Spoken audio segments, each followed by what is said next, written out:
is a studio, not a full restaurant.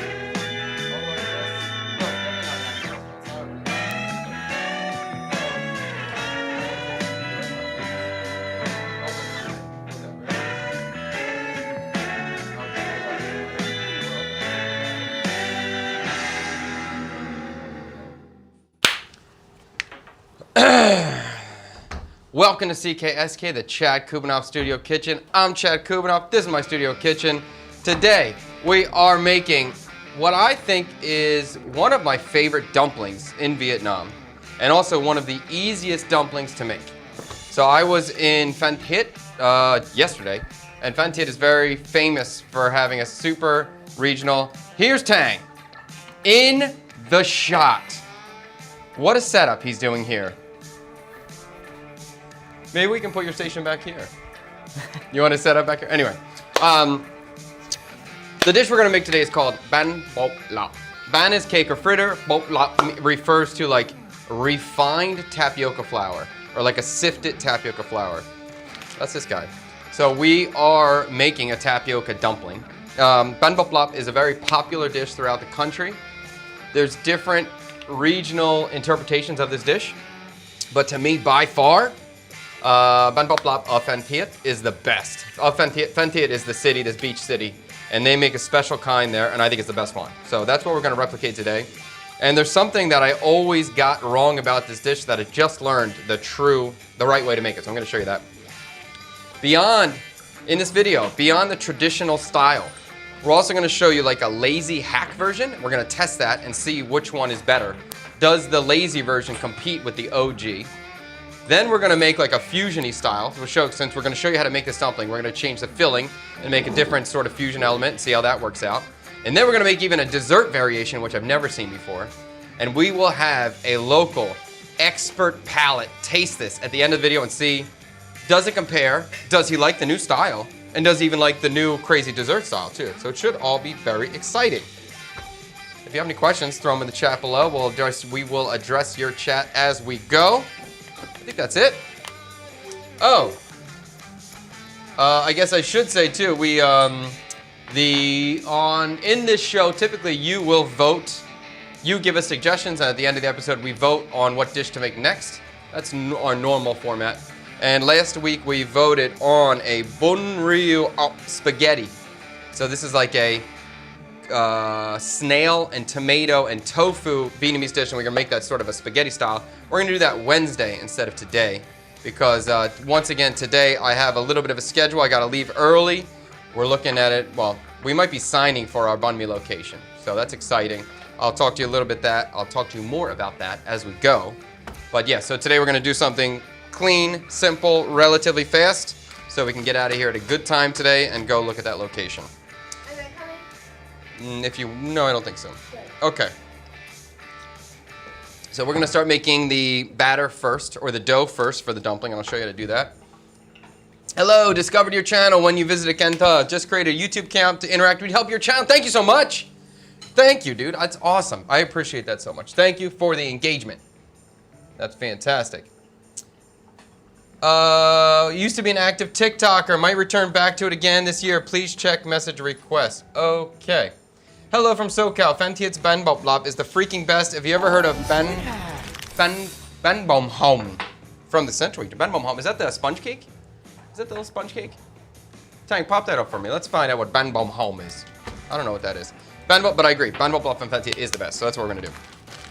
And if you're watching over here on TikTok, TikTok is not working with our system today, with our whole good audio and multiple cameras that are going on. So if you'd like to experience the show as it's intended, you can jump to a different place and watch it over on a different place. Could be YouTube or Twitch or Kick or TikTok.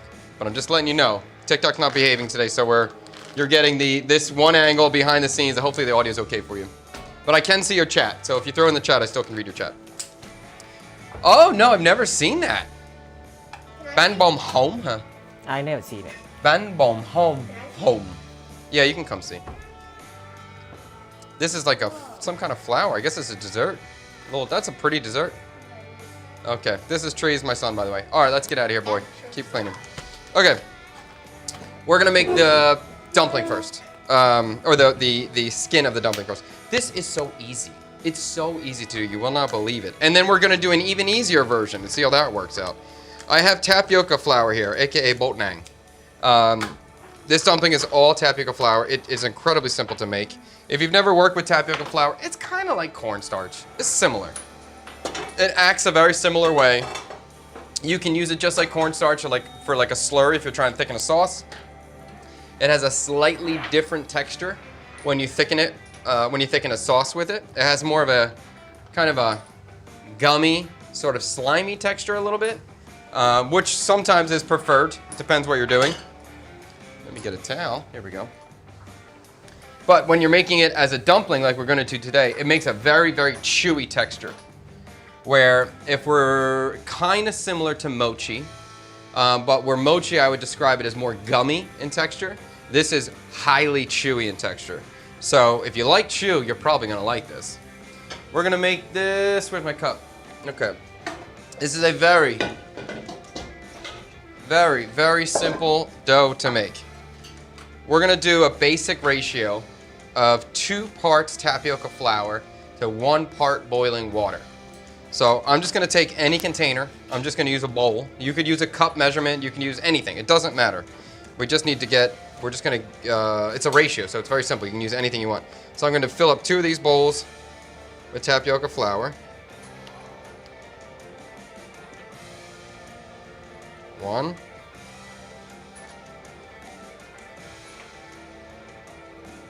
Oh, I guess that's it. All right, do 2 of that. This is a 400-gram bag, so basically one of these things is 200 grams, one of these cups for me. And then we're gonna fill up the container with water now. And you know what, I'll even measure this out for you so we can figure out the, since I know this is already 400 grams, we can figure out the water level. So we can be nice and accurate whether you're doing it visual or doing it by grams. Okay.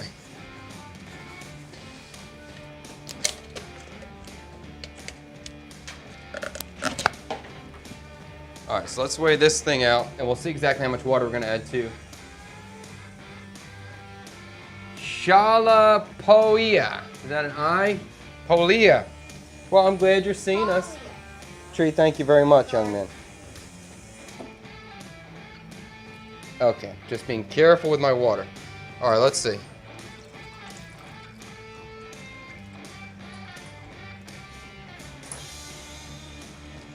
Okay, so that was 400 grams of tapioca starch, and this is about 360 grams of water. So it's almost 1-to-1 water, but a little less water in terms of weight. All right, I'm gonna bring the water to a boil. This part's very important.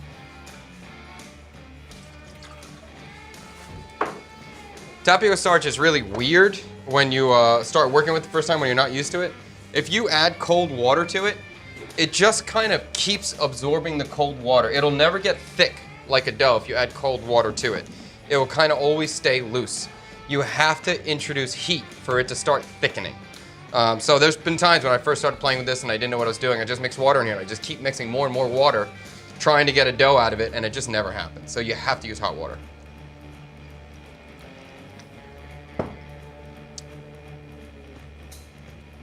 I see that sunburn you were talking about. Yes, this is even another layer.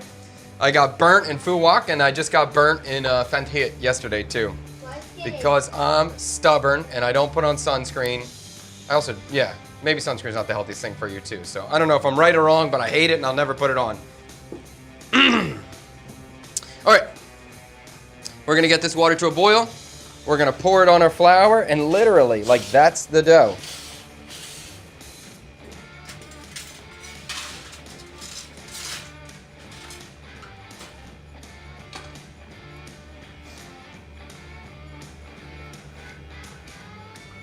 What's up, Troll Ninja over here on TikTok? What's up, Troll Ninja?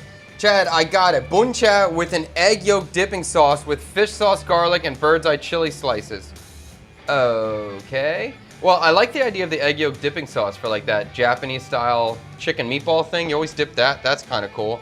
I thought you were going to say stuff an egg yolk inside of a bun cha and then cook it. That would be cool too. Bun cha's got a lot of possibilities, a lot of potential for cool stuff. I've only used it in Brazilian cheese bread before. I don't know what you're talking about. Look for Ben Bom Home in Hoi An. It's their version of Ben Bom Blop. It's a thinner, gummier skin, simpler filling, and the dip is more sour than sweet. I think I've had Ben Bom Home in Hoi An. Is that what you're talking about? That's like the flour one, a little piece of jam inside, a little piece of pork sausage. All right, water's boiling. We're gonna go right into here. Are you ready, Tang? He's getting ready. He's ready. All right, you wanna make sure you really pour this on when it's hot. If it's not hot enough, this will be a problem. All right, so now this is obviously, we just poured boiling water on here. It's going to be a very hot dough. And I'm just gonna start moving it, not with my hands right now, just with some sort of stick or a spoon or a spatula. I'll get the towel out of here so Tang gets a nice shot.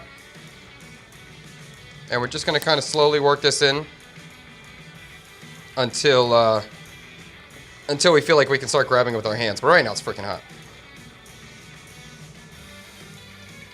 And this kind of dough is super easy to work with. As long as you pour that hot water in at first, you'll have no problems. And if it's like too wet, you can add a little bit of flour, or you can add a little bit of water after that. So the recipe is pretty darn flexible. Even if your ratio is off a little bit, it'll still work.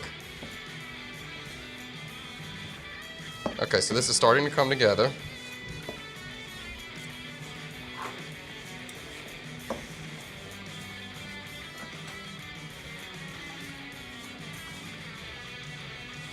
Oh, I get your reference there.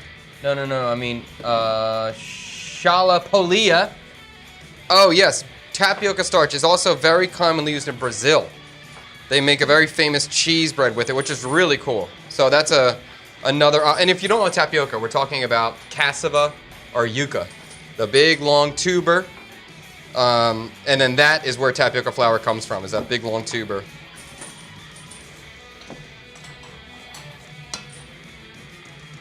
Chef, one day you can do a hybrid bun-style taco. Absolutely, I could totally do that. That's definitely a little bit of a thing going on, so we can make a variation of that. All right, so I'm gonna start getting my hands in here, and it's hot, but I mean my hands are pretty strong. But if you're touching it and it's too hot, just wait. No big deal. So I'm just gonna bring this together until there's no flour, visible dry flour on it.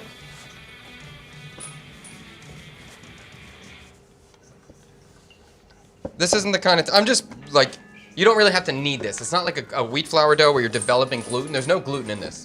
So there's no gluten to develop. I'm just kneading it just to mix it so the flour gets absorbed. And after that, I'll be ready to go. So you can see the dough is pretty nice already. It's freaking hot. You can see the steam. Can you see the steam? Ow, ow. Yes, you can see the steam. But that's almost it. Once it kind of comes together, which it has, we'll kind of let it sit for 10 minutes, 15 minutes. That's good.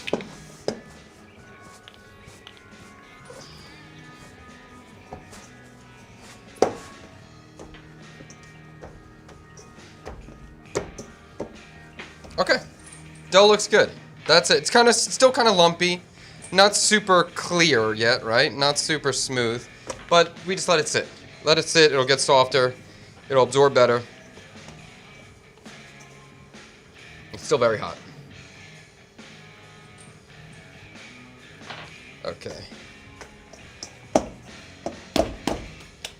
So when we're talking about ban bột lọc, we're always talking about this dough. Ban bột lọc has to be made with tapioca flour. There's no other variation that has to have that. The difference in the different varieties from region to region, that was very hard to say, is the size of the dumpling and the filling. So probably beyond ban bột lọc Phan Thiết, the most popular one is ban bột lọc Huế from the city of Huế. And that one are really big, and they have shrimp and pork belly inside. They're not my preferred because I think they're obnoxiously big. I think they're hard to eat because they're just so big. And if you try to eat it in one bite, like, I don't know, I choke a little bit. So I really like the ones from Phan Thiết because they're really small and they just have shrimp inside. There it is. Look how cute they are. And I was on the beach yesterday and I was like, all the ladies are walking around with their baskets on their shoulders, selling coconuts and shirts and stuff. And all I wanted was some Ben Blop. So when the lady came over, we asked if she had it, and then she called a friend, and they brought us some little trays of Ben Blop right on the beach. And they're like 80 cents for a portion. Super good. It's something when I'm in Fentit, I always get that because I really like the style.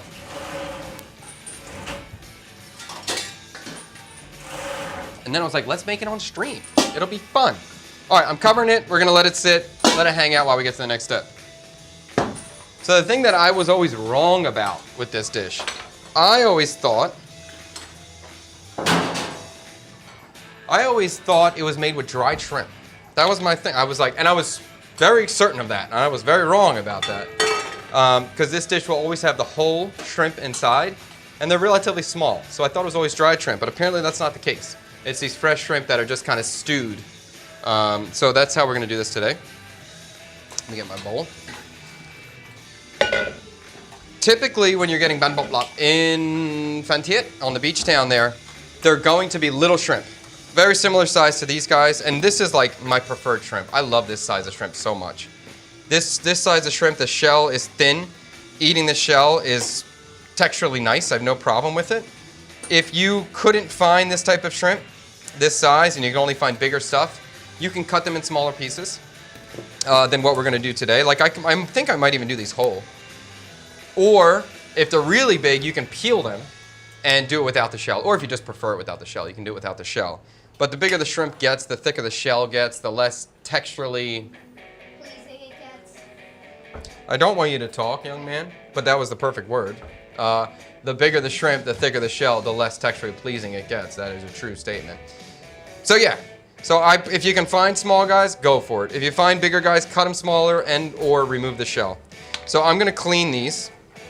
And by cleaning them, I'm just gonna cut the little heads off, cut the legs off, and cut the little tail off. So that could be, this is like the standard trimming that you're gonna find throughout Vietnam, is to sort of swipe the head, swipe the leg, swipe the tail. You don't need to. If I was deep frying these, I'd probably just do them whole, because there would be like more little tiny bits to get crispy. Some of the ones that are bigger, I may cut in half. I think I will cut in half, just to that size. We'll mix it up and see what works best for everybody. And in Vietnam, I'm so lucky I can get little shrimp like this, fresh, alive. It's so cool. And this much shrimp today was 60,000. So this is about $2.20 for this much shrimp. And definitely one of the secrets for this, see this size right here is the perfect size. This is the size I really want. It's even smaller. This size I'm comfortable doing whole, because when it shrinks, it's gonna be about that big. That would be great. The other ones are a little too big. I'm just gonna cut them in half. But one of the good things about this style of Ben Blop is they're just so small. So I wanna make sure we do that. We keep them nice and small. What's up, Kubanoff and friends? What's up, Baby Panda? Good to see you out here again. Baby Panda, I just ate tapioca rice filling with ground pork and shrimp. Flakes, black mushroom. Yeah, that's basically what we're doing here. Yeah, Ben Blop is top tier. Peanut butter armpit. What a name, peanut butter armpit. Interesting. Are your parents still visiting? I've enjoyed all the YouTube videos of your adventure. Yes, they are, but they are leaving very soon, and I don't know why they're leaving. This is their last week. They got, I think, 2 days left. I'm sure they'll be back. They're gonna go back to America. They're gonna spend $65,000 on gas, and they're gonna say, you know what? Let's go back. Usually when my dad goes back to America, it takes him like 2 months to recover from the jet lag, and then he's ready to come back to Vietnam. He misses his granddaughter. Okay, keep snipping these guys. I like this idea. Eel, bitter melon, rice, and mango. Unfortunately today we are not taking any suggestions because we already have our winner from last week. So Wednesday we're gonna make the bun ryu up spaghetti. That's gonna be Wednesday's challenge. That's gonna be a big video, so I wasn't comfortable tackling that today. Oh, because we got good news.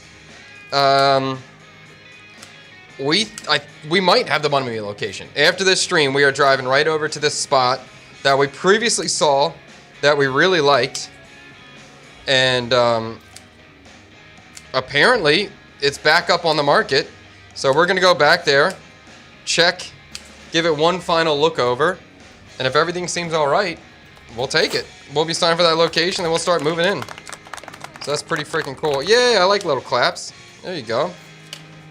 Thank you.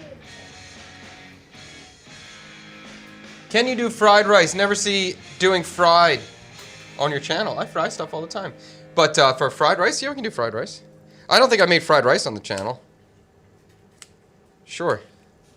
My wife will laugh so much. She just thinks all white people love fried rice, and we do. Anytime my parents are here, it's a given that we will always order a plate of fried rice at every single restaurant. Tang, do you like fried rice? I love it. You love it? Yeah. Really? Probably get Uncle Roger on this channel. Who's Uncle Roger? Uncle Roger's a internet comedian. I will say Uncle Roger is a non-food expert internet comedian. Fuyo! Amazing.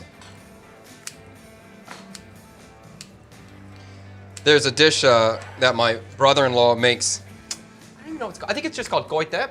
If you were watching last Friday, we used dep, these little tiny shrimp that are even much, much smaller than the shrimp I'm using today.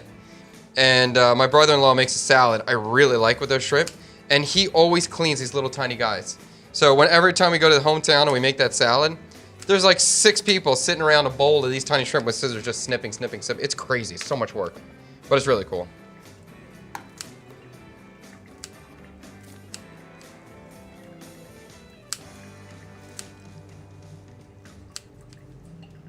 So anytime we're dealing with this kind of dish or this sort of technique where we're going to have this shrimp shell on, basically there's 2 ways that make the shell delicious, and that's either straight up deep frying and they get super crispy and that's fantastic, or you kind of braise them a little bit and cook it for a while and the meat sort of toughens up and then the shells sort of soften up a little bit. And that's why I always thought this dish was made with dried shrimp, because the flesh of the shrimp is usually very tough and dry, but it's kind of good. Okay, call it there. Wait, I didn't snip these.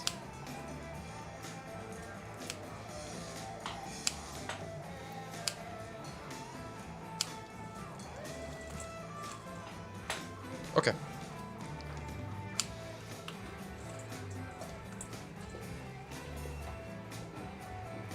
Okay.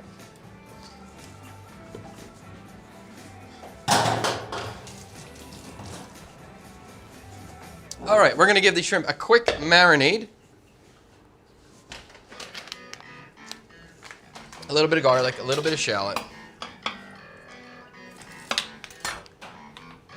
Are you a fan of sous vide? Yeah, for sure. Sous vide's pretty wonderful, I think. Very wonderful technique.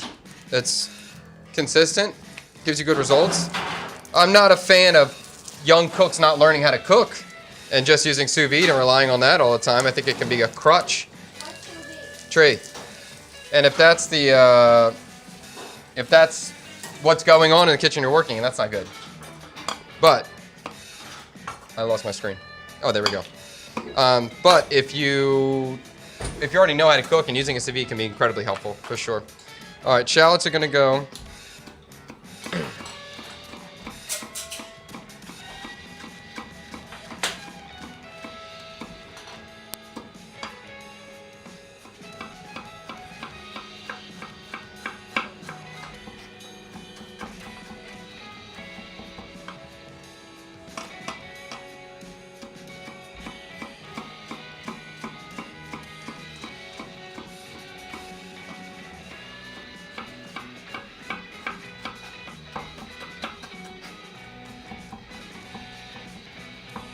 Okay. Gonna do a little garlic in here too. Are you deveining the shrimp? No, no deveining of the shrimp here. It's not, honestly, it doesn't really bother me. Unless the shrimp's really big and I'm trying to serve it as a presentation style, then it's fine. But for these little shrimps, it's impossible. All right, do a little minced garlic on here.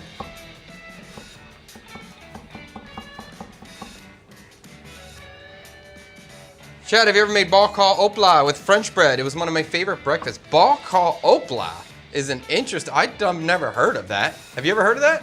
No, he's never heard of that either. I've had, I mean, maybe like ball sal opla or something, but ball call opla. So this is like a beef stew with a fried egg. Is a very. Are you talking about bonnet? Maybe I think bonnet opla or ball opla or something like that. Just beef steak. Because I've never seen the stew with a fried egg on top. You could, absolutely. It would work. It's just not something I see on the streets here.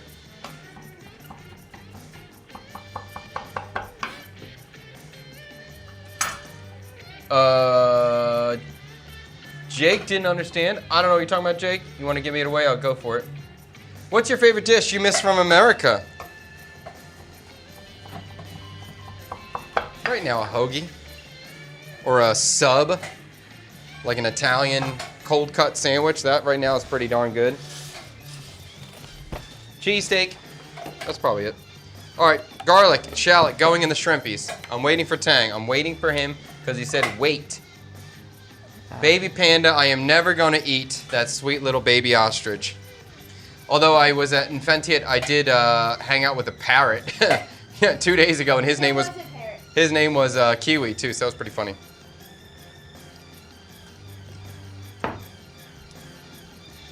Chef, have you done a kids segment where your kids cook? By the way, I love your family vacation videos and see your daughter catch her first fish was adorable. I'm glad you enjoyed that. Before we did a like kids cooking segment, we did like breakfast with the boys. We've done a few. We will do more. Especially if we get this new location. I put the studio in my house. I'll be so happy. Then we'll do a lot more of that kind of stuff. You ready? Tang's ready. I'm putting the shallots and the garlic in the shrimp. Here we go. In. I did it. Okay. I'll give it a little mix. Do a little marinade. I don't really know how much this does, this like marinade with the shrimp here, but they always do it, so I will follow along. Seems to me if I just cooked in the pan, it'd be the same thing, but that's okay. Okay, we got the M to the S to the G. All right, let's do a little MSG. Okay. We're gonna do a little fish sauce, a little sugar, a little. Have you ever made bokjin? I've never made bokjin on stream. We could do that too. We're definitely gonna do once a week. We'll do like a traditional classic dish. So today we're doing the banh bok plot, but maybe once a week we're gonna try to at least bang out one Vietnamese dish and start building out that vocabulary in the channel. Because I know people want to learn some of the classics. All right, mix this up. This is kind of your go-to standard marinade for Vietnam, anything. It's gonna get garlic, shallot, fish sauce, MSG, black pepper, or white pepper. That's kind of like, no matter what, even at the most basic level, everything's gonna have this sort of marinade in there. Tang! I'm wondering if the cameraman is handsome. The cameraman is actually stunning specimen of a Vietnamese male back there. He's freaking out. What are you doing? He's losing his control. You just broke his brain. He's over there just like his hands panicking. He doesn't know what button to push. My system is breaking. Your system's breaking? Oh, fantastic. You got him all flustered. Whoa, I like this idea. YouTube comment from Cindy. Bokjin tteokbokki. Korean fusion would be cool to see. It would be cool. That's a good idea. Oh, I like it. Thank you so much. Whoa, that's a big one. Thank you so much. Holy cannolis. Muchas gracias. That's awesome. I appreciate the support. Listen, you can have, you want something on the menu, just let us know. Your super chat is our command here. Thank you very much. Okay, let's fry these shrimp now. We're gonna do a little bit of oil. Not much. I have some annatto seed powder, so we're gonna do that. Wait, I'm gonna wait for Tang. I think he's like all flustered over there. We'll give him a second. We'll get caught up over here in the chat. I wonder often, hello TikTok, What would you and the family ever go back to the floating seafood restaurant or food walk? I enjoyed watching your parents have fun and enjoy their time. Yes, I would go back there 100%. I would go back every single time I go to food walk. I love that place so much. If you don't know what we're talking about, last night I posted a video on the YouTube channel. Go into this floating restaurant, and I love it. It's magical. To me, it's magical. It's one of my favorite places. So, yeah, 100% I'm going back. Although, if we go back, I might try the other restaurant. I might try the other restaurant that I put in the comment section too. That one seems a little bit bigger. Seems like there's some more stuff to hang out all day and for my kids to do. But I'll definitely go into one of them. I'm just looking at Tang over here, who's Okay, just like, let's no, go. are you okay? Yeah. Everything's fine? It's fine now. Okay, because I want to start fry. If you need a couple minutes, go ahead. I can talk, but I'm just trying to wait to fry the shrimp for you. Let's talk for the chat on All right. Tang's got some, I don't know what's going on over there, but he's stressed. I kind of like it when he's a little stressed. What do you add MSG and soy sauce? Isn't the soy sauce salty enough? Okay, I added fish sauce too, not soy sauce, by the way. This was fish sauce. MSG is not the same thing as salt. Even though it's a sodium, even though it's monosodium glutamate, it doesn't hit the same part of your tongue as a salt receptor does. It's a different part of your tongue. So it feels different than salt. It's not the same thing. Just because I'm using salt, that would never stop me from using MSG. And just because I'm using fish sauce or soy sauce or something else, that wouldn't stop from using MSG.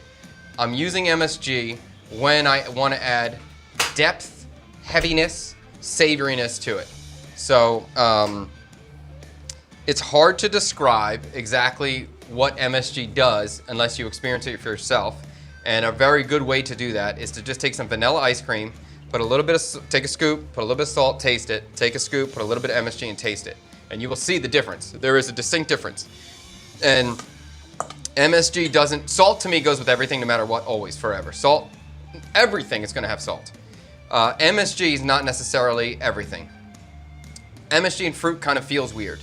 You'll find that things that you want to have really light or fruity, MSG doesn't play well. It's a weird thing.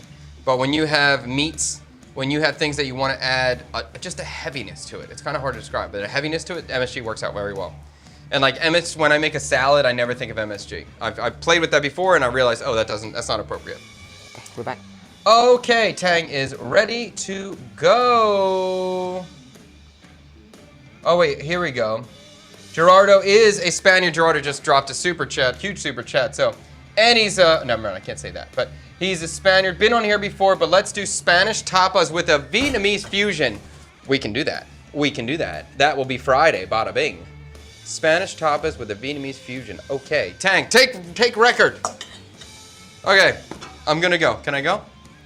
Hold on, he's not ready yet. No problem. If your guy is stressed, then that means he cares. 100% the young man cares. He is trying. Go look at the new CKSK videos and look at the editing, the beautiful editing that he spends so much time on. And I say, stop working this hard, go faster. And he goes, I can't not work this hard because I care with my whole heart. And I say, okay, fine. Good, he's ready. You don't have, that wasn't a poopy sound. That would have been like maybe a, there you go, yeah, that's appropriate. Yeah, okay. Oh, people have seen the floating restaurant. I'm so glad you watched the floating restaurant video. I hope you like it. We got someone, Slay Rider, who's been talking about a Viet chicken parm sandwich that I can't wait to make. It's going to win one day. It's guaranteed to win. But I think last time you said that it was like day 17 and now we're on day 15. You got to keep track. Keep accurate track. But please, keep saying it. I guarantee the chicken parm sandwich will win. And if it doesn't, I will make it win one day because I want to make it. I want to eat it more than I want to make it. I want to eat it. Tang is still flustered from the compliment. Absolutely. He may be very talented, but he can be a little shy sometimes. And you speak so nice like that, he's out. There's some technical difficulties. Technical difficulties today, just like any normal day. All right, can I go? Yeah. All right. But we're doing an annatto seed powder in the oil. This is just going to give us some color. And just like any sort of spice, we're just kind of waking up the spice in the oil. If I had, sometimes I will buy annatto seed oil already pre-made, and that works perfectly fine. I'm finding this powder to be easy to work with. And if you start making Viet food, they use annatto seed oil all the time. So get used to it. It's gonna be in your normal cooking vernacular. All right, let's go with the shrimpies in here.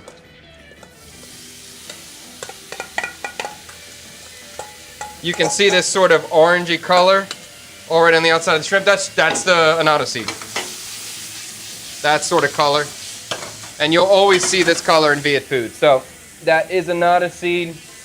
Very little flavor, kind of like a turmeric substitute, sort of.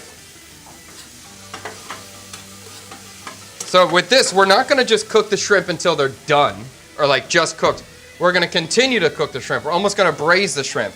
We wanna cook them until the moisture is gone.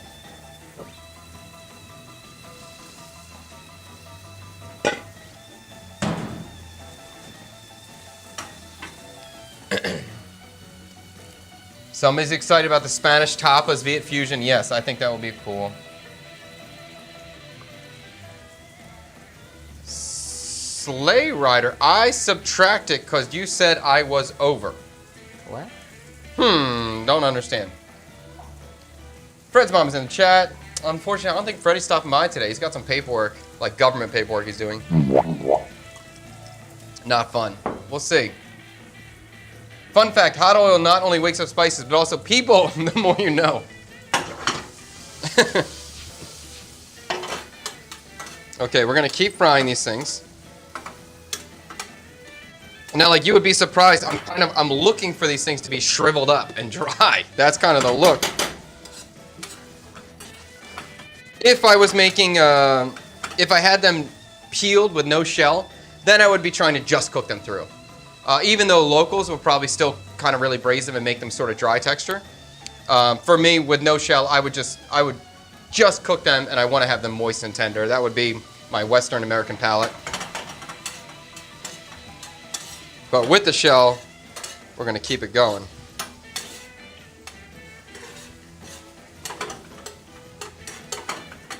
Should we call Michael coming over? I told Michael he might stop, because Michael's coming to look at the sign for the contract too, so he might stop by. But the only thing that matters, Tang, is your tongue. That's what matters. We need your palate to decide. And Tang said he actually hasn't had this dish in a long time. And I don't even know if he's had this variation, the Phan Thiet style. No. No. Okay, so this will be Tang's first time trying this style. Do you like Ben Bop Lap in general? What's the... Let's go to the new part of the show. White guy teaches Viet guy about Vietnamese food. I love this. My favorite part of the episode. Don't look it up. Answer me the question. I'll answer it. No, I like bánh bèo more. Bánh bèo. Yeah. Bánh bèo. But I like the texture of bánh bèo more. Yes. How about Banit Ram? Banit Ram, I prefer this one more than Banit Ram. Really? Yeah. Banit Ram is the best. Banit Ram is the #1 of the Hue dumplings. But for Phan Thiet, there's only one style, this style. Where is Bun Mi? Oh, you mean the cat? Or do you mean the bun mi shop? What do you mean? It's confusing. Oh, let's do a poll. Can we do a poll? Yeah. We're really close. Literally today, we might sign the contract for the bun mi shop. So that would be really exciting. Do you like the name Bun Mi Bros as the name of the bun mi shop, or do you like the name CKBK, Chai Kubanat Bun Mi Kitchen, as the bun mi shop title? Let us know in the chat what you prefer. What is the first option? Huh? Bánh mì bros. Bun Mi Bros. Bánh mì Bun Mi Bros. Or CKBK, Chai Kubanat Bun Mi Kitchen. Let's get your poll. See what you prefer. We're gonna put up a poll in a second. So then you can just vote on it, hit 1 or 2. Well, the poll will pop up in a second. We can get that suggestion. Good. I'm seeing your automatic responses right now, and I think I'm glad to see it because we're on the same page. But I just want to get a little confirmation, take a little advice from the chatters, see what we all think here. Can I put my option there? What's your opinion? Bánh mì chát. Bun Mi Chad? Yeah. Okay. Go ahead, Tang. Put your opinion too.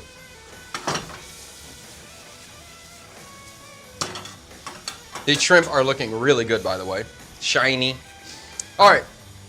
What do you like for a name? Oh, you can't see the poll on TikTok. That's a bummer. Well, the poll's on every other channel right now. So if you were watching somewhere else, you would see a nice little poll right up there. But I guess on TikTok, oh, but you'll still be able to vote.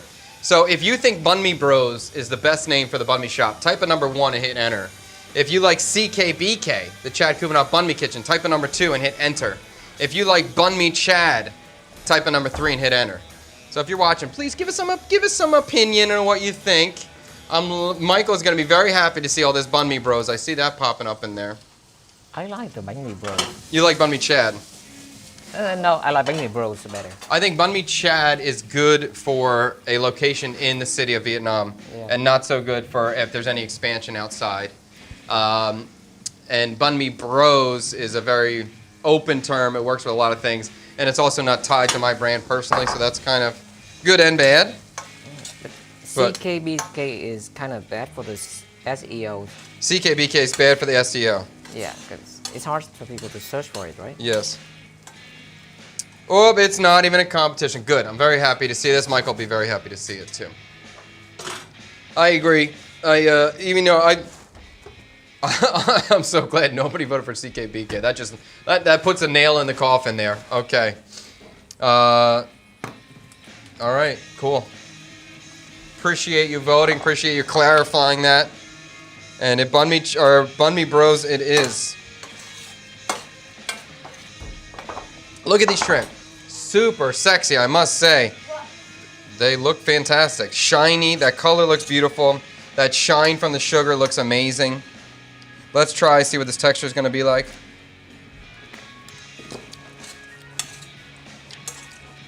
I love this texture. Really good. Really, really good. Okay.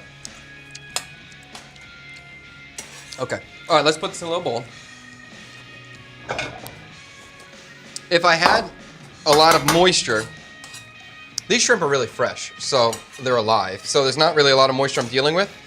If I was using a frozen shrimp and there's a lot of moisture and I already was happy with the cook on the shrimp, I would strain out the liquid, but that's not going to be necessary for me here. So I'm going to pull these to the side. I'm going to let them cool down. In the meantime, we're going to use that to make our traditional style. But I wanted to show you like how easy this dumpling is, and you're about to see us fold it and make it. It's so simple that I wanted to make another style, a new style, a fusion dish, to maybe give you some ideas of some other stuff you can try. Because once you know how to make the dumpling wrapper, you can put anything inside. You can make any sauce that you want. So while that shrimp is cooling down, I have some chicken thighs that I just cut in little cubes. Let me wash this pan very quickly. Actually, Tree, you wash this pan very quickly.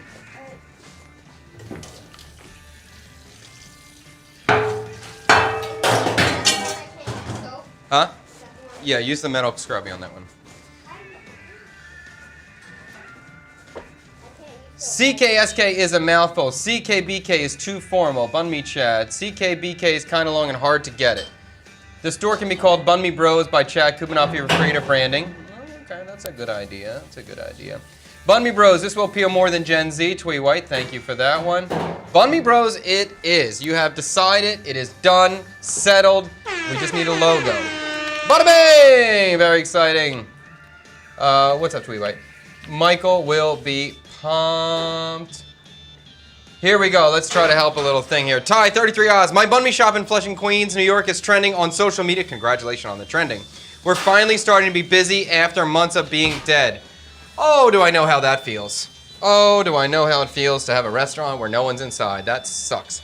Congratulations on your newfound customer base. Hopefully you keep them. Okay. Let's marinate this. And just to show you how, we'll do the same classic marinade as the shrimp, but we'll serve it with a whole different sauce and style. And for the record, I've never seen a chicken banh bok lap. Like, this is not a thing I've ever seen. But I just want to show you that you can do whatever the hell you want. And once you learn a technique, try stuff with it. See what happens. Okay, so same thing. We're going to mince the garlic. Mince the shallot, and we'll fry the chicken. Can you bring that pan back to me, young man?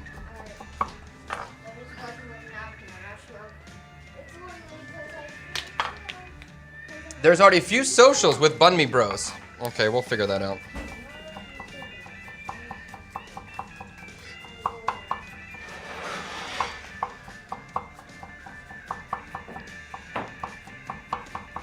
Bun Me Bros definitely feels like more of a brand that could be cross-country, not just Vietnam only. Something appropriate for a lot of places.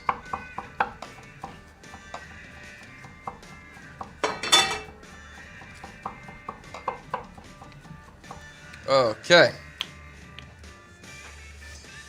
How about Unco's Bun Me store? How about Bun Me Unk?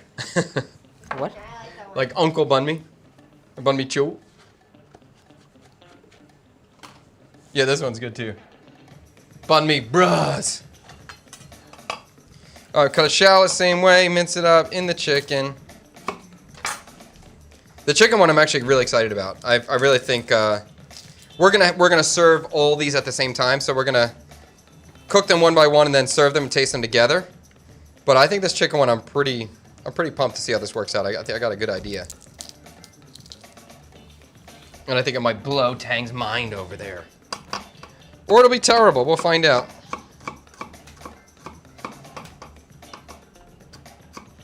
I'm a little bit suspicious Of the chicken? of the chicken, but Yeah. After the burger bún chả, I'm gonna. Yeah. I have some hope. Wait till you see what I do with it, though. It's gonna be so. This is not gonna be Viet at all. Mexican? Huh? Mexican? No, maybe like Polish, maybe. Oh, we'll see. Huh? We'll We'll see. see. We'll see. Yeah, yeah. We'll see. We'll see.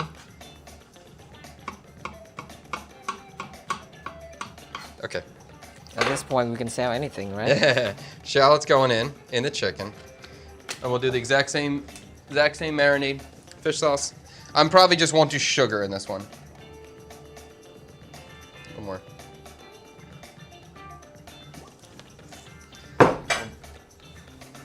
Where'd I put that? M to the S to the G. Where'd I put it? Here it is. All right, little MSG.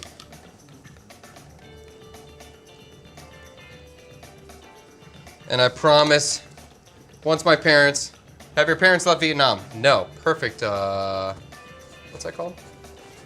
Transition? Not transition. Perfect leeway? I forget the thing. But once my parents leave, I will have a little bit more focus. I promise when they leave, I'll get more soundtrack. We'll get a bigger soundtrack for the show. Hasn't been my #1 focus yet. All right. Pepper. I'm going to do a decent amount of pepper.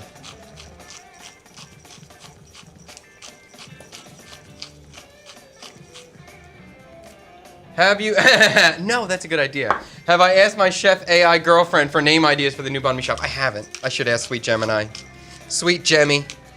She gave me some good YouTube titles, and she gave me some good thumbnails, so I appreciate all your work. Hard work, Sweet Jemmy. Although I was going to talk to Claude this week. I was going to try that, but I don't want Gemini to get upset with me or jealous. But I've been hearing about it, so I was going to try it. All right, let's mix this up.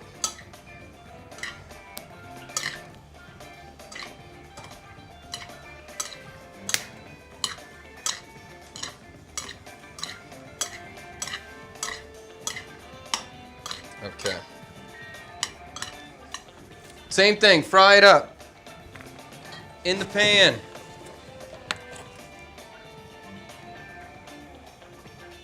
We're going to go that annatto seed powder again. Good amount of it.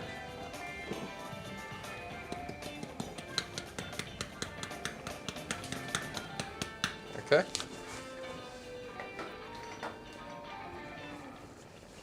Segway is the word, OG Crypto Daniel. Yeah, segue. Thank you.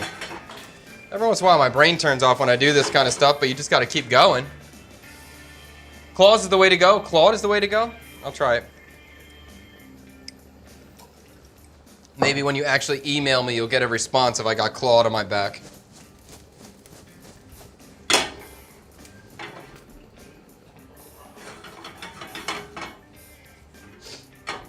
Okay. Chicken's going in.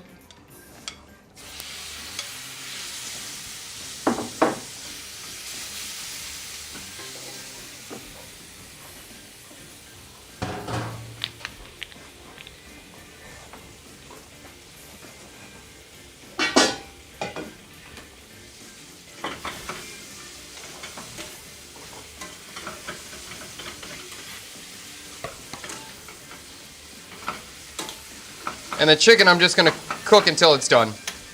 I don't want no dry chicken.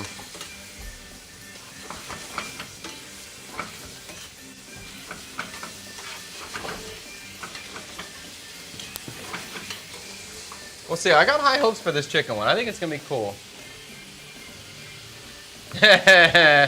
My boyfriend Claude is smarter than your girlfriend Gemini. We don't need to be rude, okay, Twee White? We don't need to be like, don't be talking trash on my sweet Gemini. I like her a lot so far. I think we have something special between us.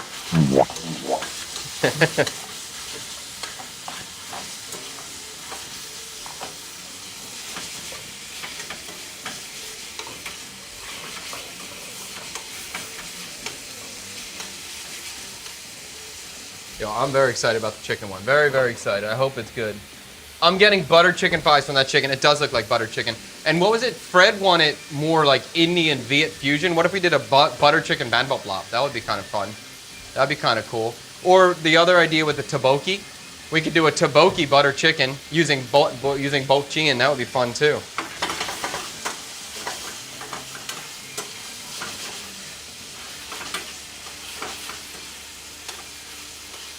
Couple more seconds here. I just want to get this fully cooked through.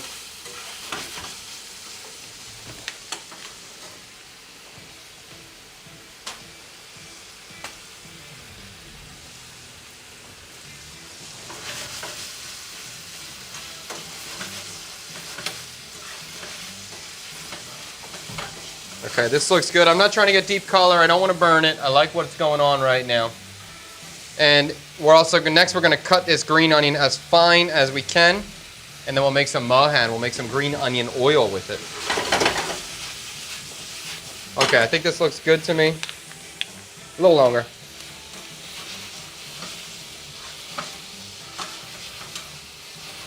And you can see that this marinade, we're going to make a completely non-Viet flavored ban bop lop with this chicken, but this marinade, the standard Viet marinade, is so neutral. It'll work really with any cuisine. I can't think of any cuisine that this basic marinade wouldn't fit.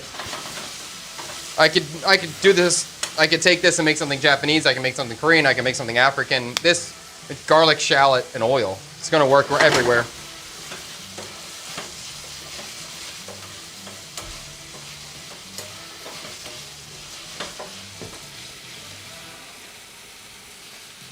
Okay.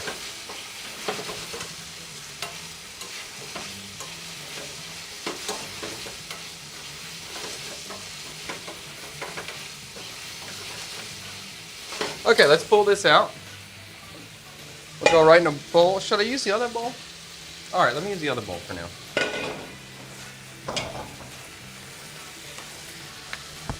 All right, we'll throw this chicken inside. Right in.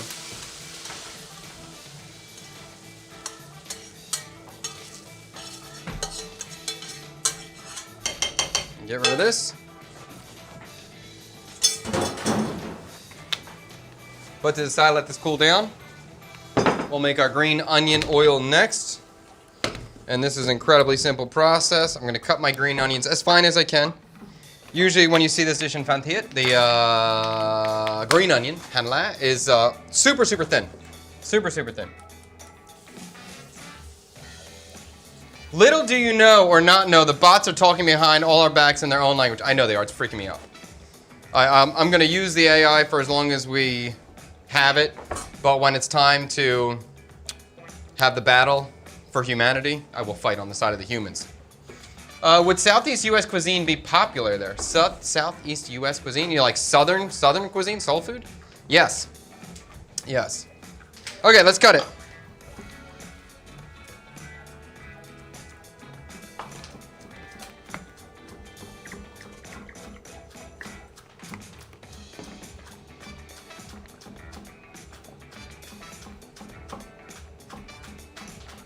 I still don't trust an AI agent controlling my computer. I don't trust the AI agent at all. Yeah. 0%.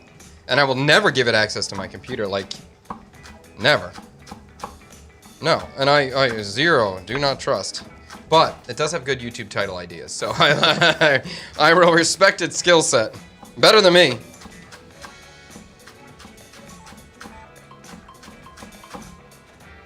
Tree, what are you doing there? Don't do that.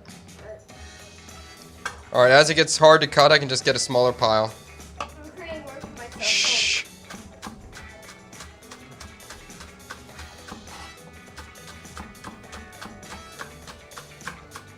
This is a very, very simple dish. Basically, there's 3 components to the whole thing. There's the dumpling, there's the green onion oil, and then there's the fish sauce. So it's very, very simple. And I don't even know, it's more of a snack than a dish, honestly. I gotta admit, Hue people come up with some interesting. Hue cuisine is amazing. Yeah. So this dish originates from Hue. Hue is the royal city. All this stuff was originally made for the king. This is royal food. These are royal dumplings that were made. So, you know, definitely the cooks of Hue, they were cool. They were cool. They had some good ideas. I don't know how the kings of Vietnam were. I don't know if they got killed if they made a bad dish or not, but they definitely, whether it was forced innovation or not, they came up with some cool ideas. Cool ways to use rice, cool ways to use all these different starches. So I like Hue food. I think Hue food is, and I'll tell you what, if you're trying to get a Viet girl, maybe even a Viet boy, I don't know, take her to a Hue restaurant. I don't know any Vietnamese girl that doesn't go giddy for Hue food. Do you agree with that? Yeah. Yes, it's a true statement. Yes. Every time my wife sees a Hue restaurant, she's always like, oh my God, Hue food, you know? And it's really good. I do like it. Hue's style has so many like little different snacks or different salads or different crispy things. So when you go, you can order a lot of different stuff and get a lot of different textures. It's really great. But I would say it's kind of hard to find great Hue food in Saigon. Every time we go, you know, it's hard to find a really good restaurant that I would want to go back to for Hue. Bình Định cuisine is kind of same thing. What? Bình Định. Bình Định food? Yeah. It's a very small snack and there's a lot of it, so you can choose. Yeah, people would be surprised the regional differences of the cuisine throughout Vietnam, north to south to central. Very different stuff, and there's really cool dishes that are still, especially in the north, dishes that are still unknown to me. You know, even though I've been here for so long, and basically my whole purpose and goal has just been try everything, but I still find a lot of new northern dishes I've never seen before. So it's still really exciting that there's just stuff out there. I'm gonna boil. I'm thinking of like, what am I gonna do with the bottoms? I'm gonna boil these. I'll eat them. When we boil the dumplings, I'll throw them in. Okay, green onion, next. Green onions in the bowl. Have I ever been to Hue? No, actually, no, I'm sorry. I have been to Hue, but only for, maybe it was 3 days, 2 or 3 days, many years ago. Hue was very small and very, my phrasing, I was gonna say boring, but I'll say chill. Although now I know the city's growing, I know it's very exciting. If you listen to Lila from Curious About Vietnam, her channel, she's great. Hue's her favorite city for food, and I trust her 100% on food. So I want to go. We'll definitely go again with the kids. We'll definitely do a couple days in Hue and really try to explore that a lot. Yeah, she's awesome. Miss Yummy Face, she knows the Viet food better than most. Okay.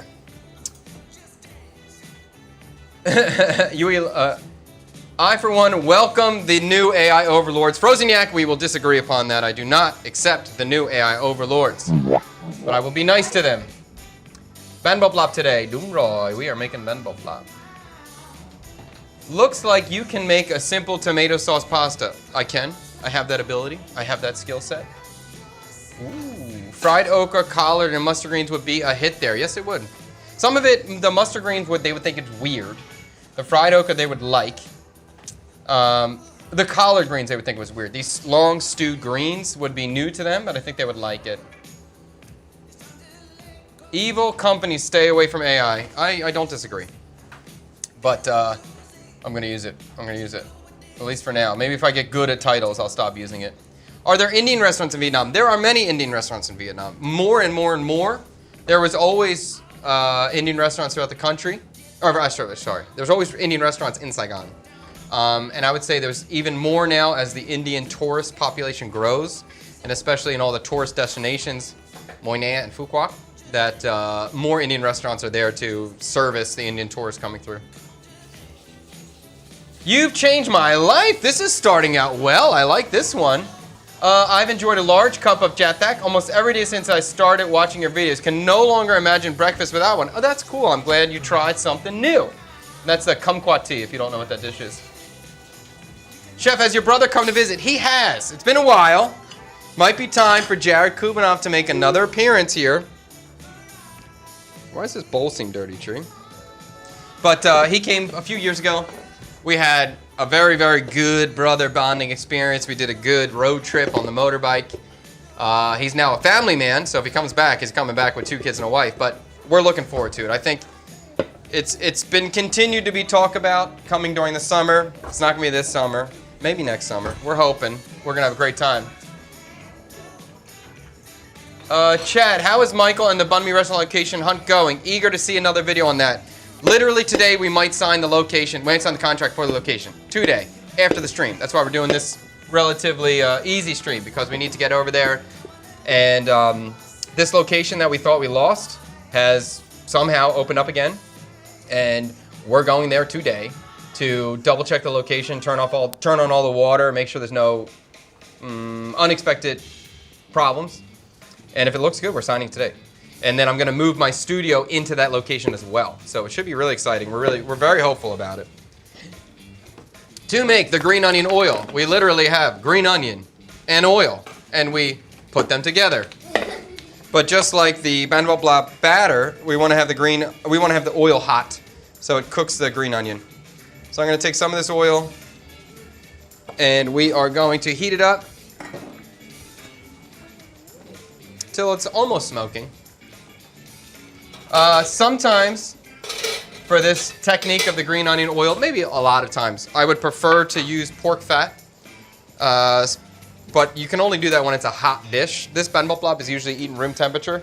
So there's concerns about the pork fat getting thick and not texturally nice. So I'm just using the rice bran oil instead, which is also common.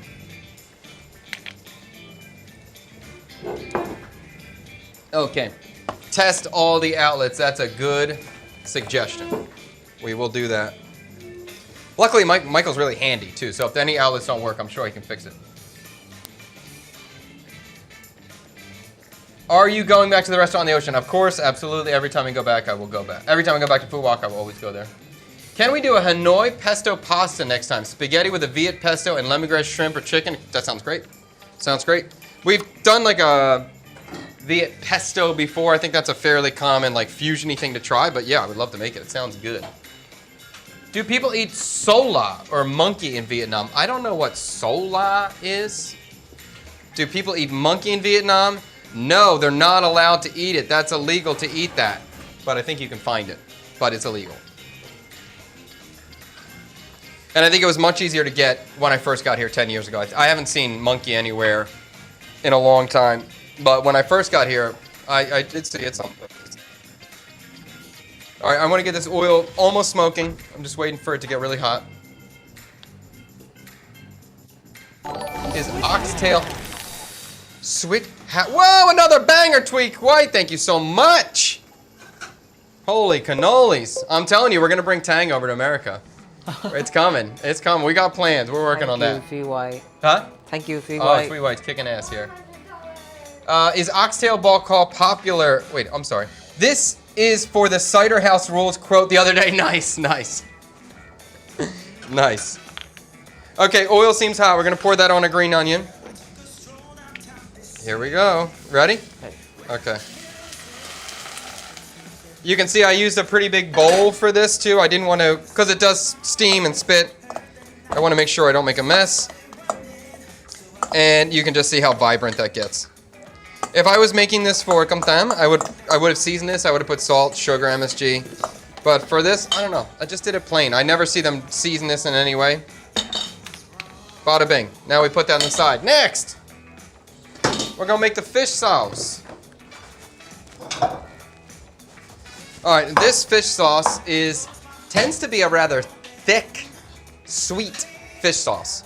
And the ones I had 2 days ago definitely were seasoned with lime juice. So we're gonna do that. We're gonna figure this. Let's weigh it out. Let's see if we can get a good recipe for you guys. This person really want a PO box. Your PO P.O. Box update. I got no P.O. Box update. Maybe you can talk to my sweet wife in the chat. Sometimes she just needs to be reminded of stuff, and it's not good if I remind her. Listen, that's not a good thing.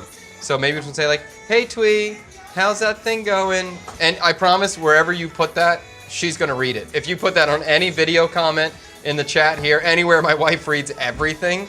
So you can just give her a little nudge. And don't make me be the one to nudge, because I like sleeping well at night.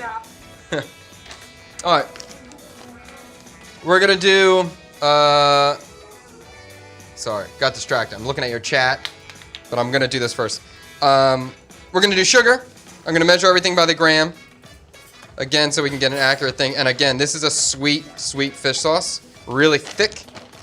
So let's start with 50 grams of sugar. Keep it easy. And I tasted that lime juice rather in there. So I'm gonna start with a whole lime and see what happens.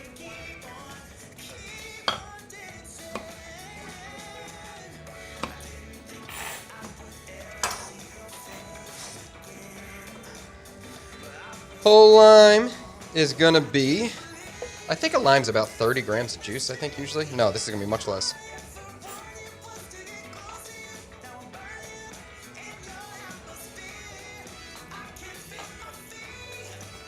Oh, that's pretty close.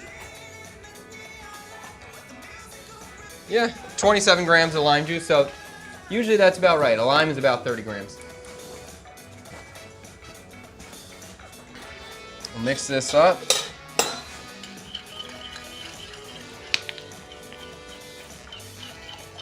This song sounds like a Justin This song? Timberlake sound. This sounds like Justin Timberlake? Yeah. Yeah, or it sounds like Pharrell. Yeah. Yes, we love our non-copyright music. Non-copyright. All right, let's try fish sauce here. I'll start with 10 grams. We'll taste it.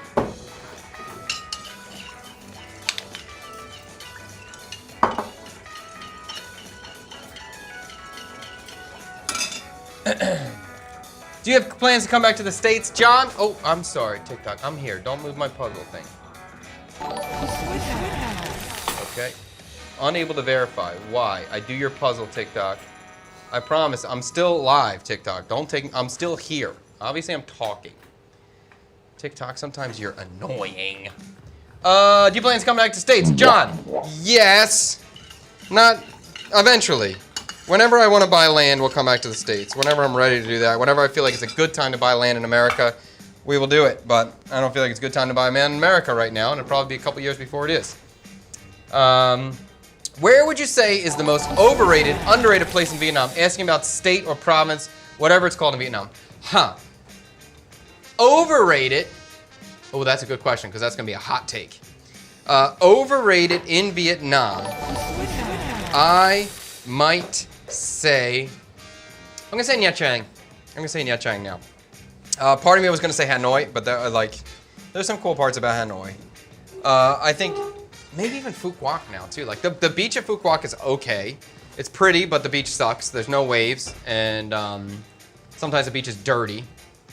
All the time the beach is dirty, and it's kind of just like this fake island that doesn't feel authentic at all. I still like it, but it's definitely a little bit overrated.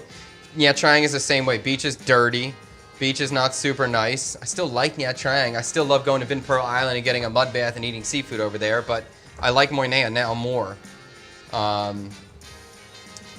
Yeah, I guess that's it, because Hoi An and Da Nang, it's properly rated. Saigon is properly rated, so I can say that. Nha Trang and Phu Quoc are the most overrated for me. Underrated, I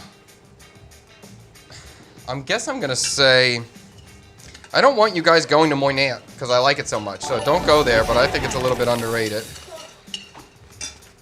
I also think the north, like, where were we in? Ninh Binh. Ninh Binh was really cool. Or Nam Dinh. Nam Dinh was really cool. I like Nam Dinh a lot. And I never heard of it. I don't think people go there, and I really like that. I also think probably Bao Lap is underrated. Bao Lap is an awesome little mountain town. Like, it's kind of Dalat, but even smaller. People are super nice. Weather's amazing. Yeah, I guess I would go there. Yeah. Okay. Oh, okay. So this was solo is a type of deer. This question re 4. Yeah, they do eat deer here. They do eat deer here. Besides your own, what is your favorite banh mi and pho spot in Ho Chi Minh City? Also, do people there call it Ho Chi Minh City or Saigon? Ho Chi Minh City or Saigon, both. No, there's no right or wrong, although maybe some people in government will disagree with you. Ho Chi Minh City, but locals will call it Saigon just as much as Ho Chi Minh, and maybe even more so Saigon. If they're born and raised here, they typically call it Saigon. Favorite banh mi spot? Honestly, I don't really have one, honestly. Like, I think it's called... It's gonna be hard for me to remember this one. It's in District 4, it's on a corner. I've posted about it twice. And in the recent video where I took the young picky kid out to eat, that's where he went. I believe it's banh mi hung something. Lang. Huh? Kung Do you lang. remember it? I think that's a solid thịt người banh mi. No? Thịt nguội. Thịt nguội. Thịt Thịt nguội. người. That's a really good one for that style. I like that one. For, what was the other one? Pho. We just did a tasting, trying 7 different bowls of pho, and we did find our favorite one again on that bowl, which I forget the name of. Phung. Banh mi phung. Phung la, maybe. Tang's gonna pull it up. If you can look at the pho video, we just did it, so you can find it there.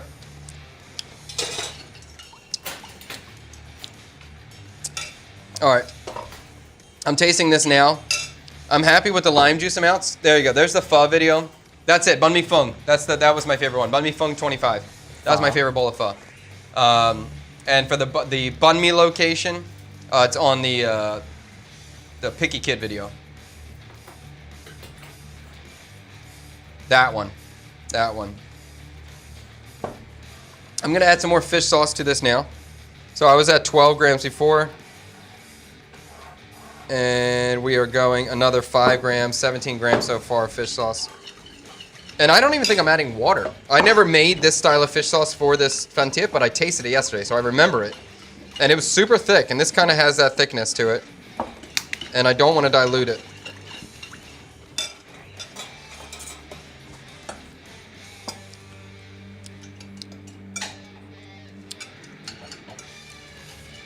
Pretty good.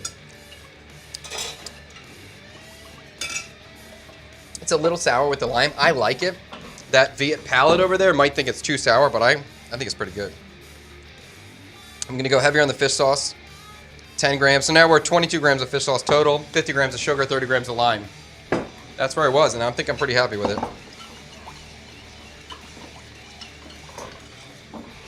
So this is kind of a very sweet, strong fish sauce.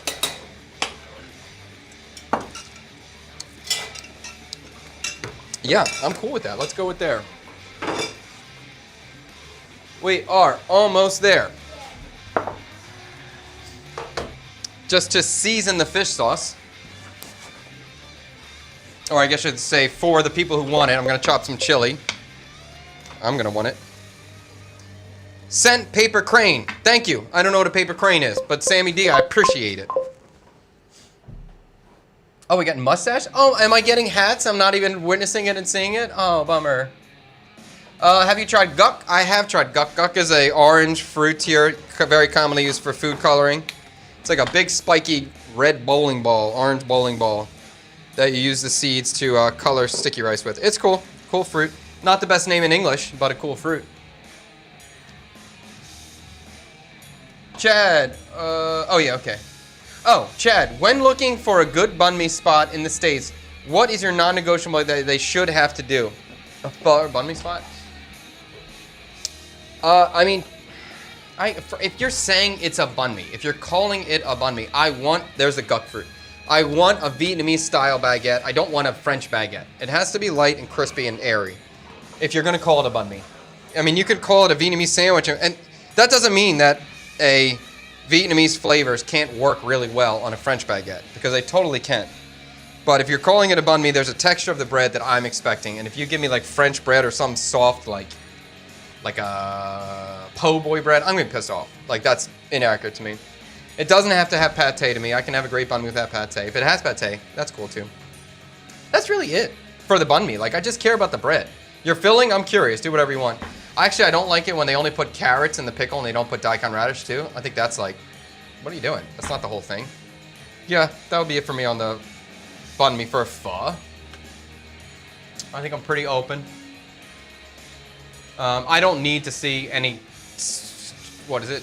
What do you call it? Sriracha? I don't care about sriracha on the table, hoisin' on the table. I'm not going to use it anyway. Pho, I'm pretty open too. I mean, I want to see bone broth, but I can't see that from the front of the house, so it would be hard to judge it from the outside without tasting the bowl, because everything just happens in the back of the kitchen. I guess I want to see pho noodle, because there's pho spots in America that don't use pho noodle. They use hot teo noodle, so that would piss me off a little bit too. If I come expecting pho and you give me hot teo, I'm gonna be upset. What's that sound? Camera's dying? Timer. Flip the camera. Oh, okay, Sammy, just for you, if I can figure it out. Where are we at? Flip camera. I think it's mirror your video, right? Is that it? That's what he wants. I'm really getting, I get it, sick of TikTok. They're just causing me problems, dude. Like, I want to use your platform, but you make it difficult for us. Can you do Jamie Oliver dance whenever something tastes good? I don't know what that means.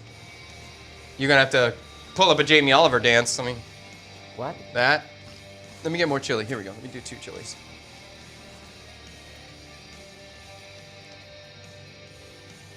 Tang, you looking for a Jamie Oliver dance? Yeah. Let me see what that looks like. I know Jamie Oliver and I like Jamie, but I don't remember any specific dance. What is that? I don't think it exists. You can't find a Jamie Oliver dance? How about a whole video series on Florida? If I'm in Florida, it's kind of hard for me to do that from over here. There's definitely, This thing? let's see. What? I can do. All right. Okay. Okay. I can do that. I can do that. That's a little extreme for me. All right, Jamie. I get you.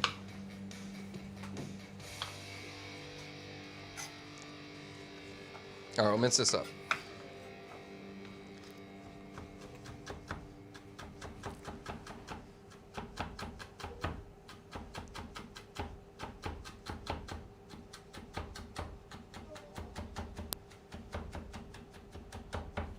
Okay.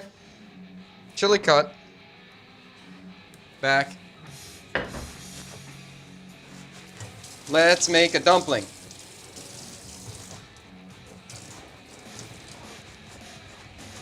All right, we're gonna stuff our little dumplings now. I'll show you again. Super easy. Are you planning to do a state tour, specifically Seattle? Yeah, but it's not happening anytime soon, honestly. Like, I would love to do a road trip. We could definitely. I would love to get a like a caravan or like one of those, what do you call them? Mobile homes. I would do a road trip. That would be a fun video series. Are you planning on visiting this year, Chad? Bring Tang. I'll be there in August and I'll stay in Saigon for 2 nights. If we go back, we would love to bring that Tang, man. We got to visas. Got to be something we got to consider and get done. But if we come back, it'll probably be for Christmas. Okay.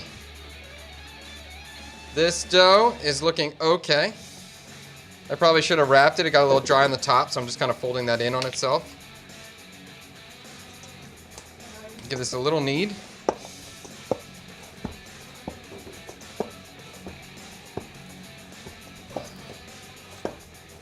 Okay.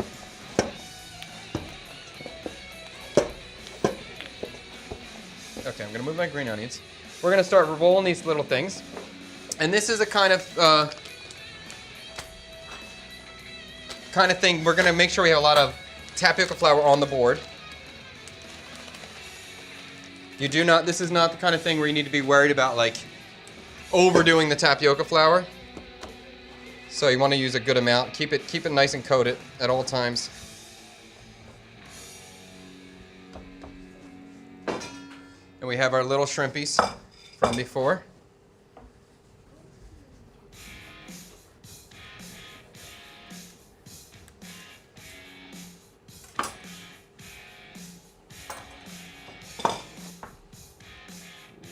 Hard. Have you made lime super juice before? Mastering the peel with citric acid? I have. Honestly, I don't like it that much. I think it's good for a stretch, but if I'm trying to make like a limeade or lemonade, I don't like the super juice technique. I think it tastes like fake lime juice. NT is my hometown. Don't you talk trash about it. Which one was NT? Is that Nha Trang, huh? Nha Trang. Nha Trang is great, but it's kind of been overrun a little bit. It's a little too touristy for me now. And it's dirty. The last time it was dirty. Before that, I loved Nha Trang. It was one of my favorite cities. We had great memories. I went there all the time. And the last time the beach was not nice, and I was upset about it. Don't tell anyone about Balop. I agree. Balop's top tier city. Top tier. I send you a bunch of girls on TikTok. Oh, okay. I don't know what that is. I have no reference, honey. If you're watching this, I don't know what he's talking about. Oh, gifts. Oh, heard that, Sam. Okay. All right, so let's cut this. So I'm going to take little portions. The secret to... And look, this dough is really easy to work with. You just freaking push it. It's really simple. The secret to the Ben Bo Plop of Fantit, the style that I like so much, is they just should be really small. You want to make sure they're really small. Even this is a little too big. And when you see a Ben Bo Plop Ahoy, they're going to be like 3 to 4 times the size. And you could also steam these in banana leaves. That's another technique. We're not going to do that. And this dough is turning out to be a little bit dry. Not a big deal at all.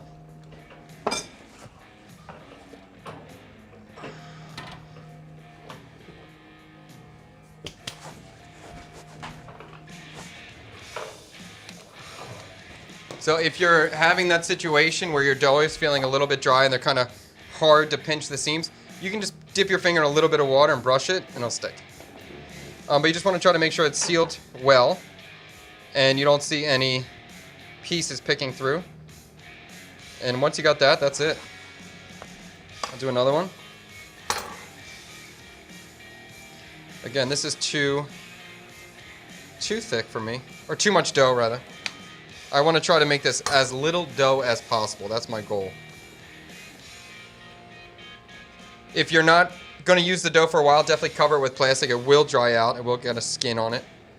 And I'm trying to probably press this to, I don't know what that is, 2 millimeters maybe? It's 1/8 of an inch around there. I'll throw one little guy, one little shrimp inside. And then we'll just cover them up. And again, I can use a little bit of the water on the edge to help seal it.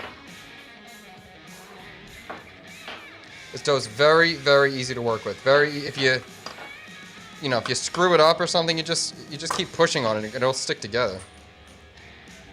That's it.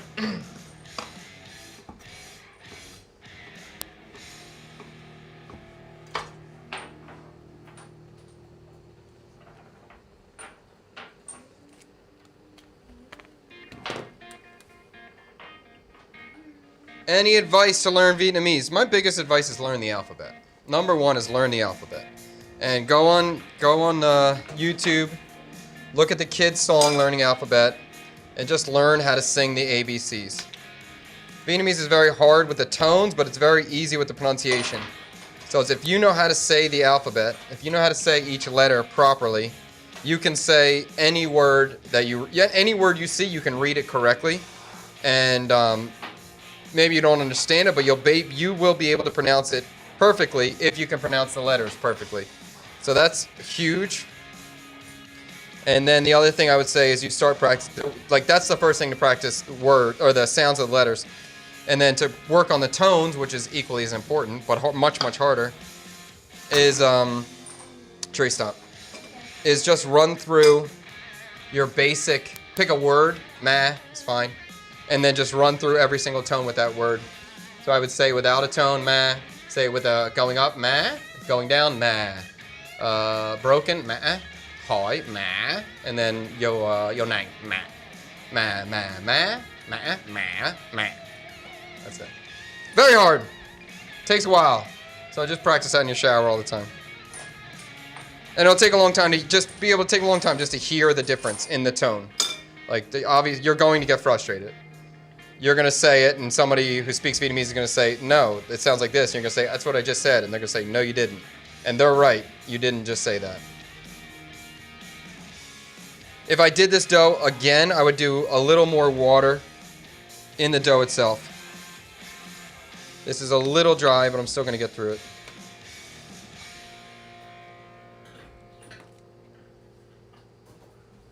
Okay.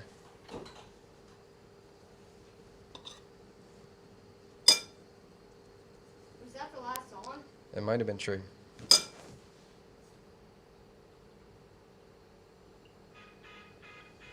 What's your feelings on sriracha and hoisin sauce in pho broth? That's a waste of... I don't like it. It's not for me. I don't think sriracha is good in Vietnamese food. I don't think it works for Vietnamese food, in my opinion. It's way too dark in flavor for Viet. But for me, if I want heat in Viet, I'm using fresh chili, I'm using pickled chili, or I'm using satay sauce. Hot satay. I don't want the sriracha. And the hoisin, I don't use any of that stuff. But people in Saigon do. They don't use sriracha, they use chili sauce, but I see people in Saigon load it up. I see locals do it, so don't feel like you're doing it wrong or anything like that. It's done here. I don't like the certain chili sauce What chili sauce? in the bottle. The one in the bottle. I like the fermented chili. Cholomex? Or sriracha? Or chinsu? No, the one that they serve with pho in the south. Which one? It's like I see Cholomex, I see chinsu. You see something else? Just homemade. You like homemade. No. You don't like homemade. I like the fermented one, the northern style. I agree. I think the best chili sauce is the fermented northern style, the chichong. That's the best one. But they don't serve that in Saigon very much.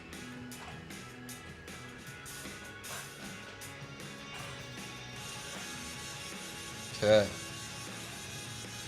The more you do this, the better you'll get at it. And I would, again, use less water than I did.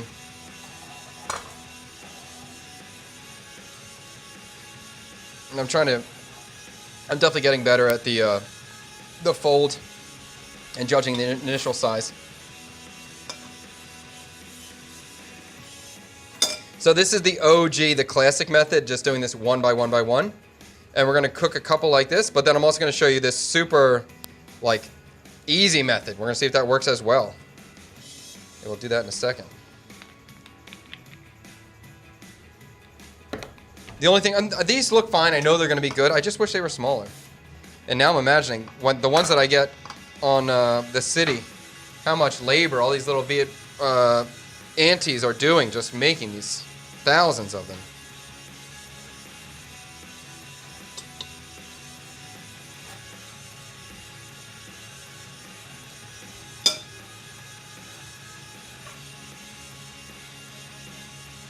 And they kind of swell up when you cook them in the water, so they kind of round out. Don't worry too much about your shape. And the ones you're going to get in Phan Thiet, they're all going to be kind of like lumpy little balls. They're not like beautifully crimped dumplings. I mean, you could take your time and make them like that, but that's not usually what you're going to see on the street. Or rather on the beach. Can you read TikTok comments? Yes, I can, Maria Lara. But I am just struggling with my hands being so powdery. But I can see your comments. Did you get a little rolling pin? Not yet. And that would be, that would be usable here. I could use it. But also, this dough's just so soft. You can just freaking pinch them.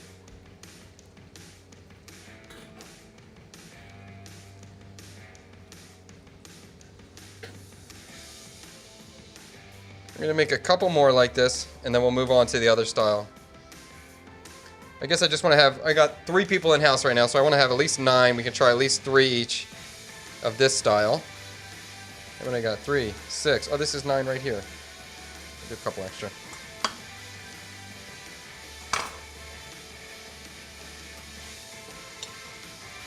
And I have a big pot of water boiling right now. So that's what we're going to go to.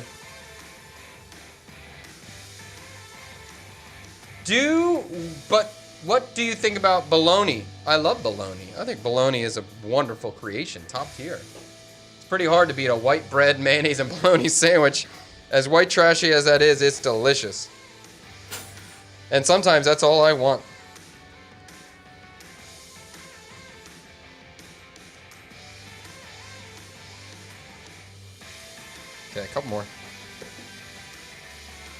And these kind of things, you can just coat them with the starch. You can, if you can pile them onto themselves. When I see them cook, when like, you know, the pros are making it, they have a whole bowl stacked and they just cook 100 or 200 or 500 at a time. So as long as they have tapioca starch around them, as long as they're coated well, you don't have any fear about them sticking. Don't worry about it.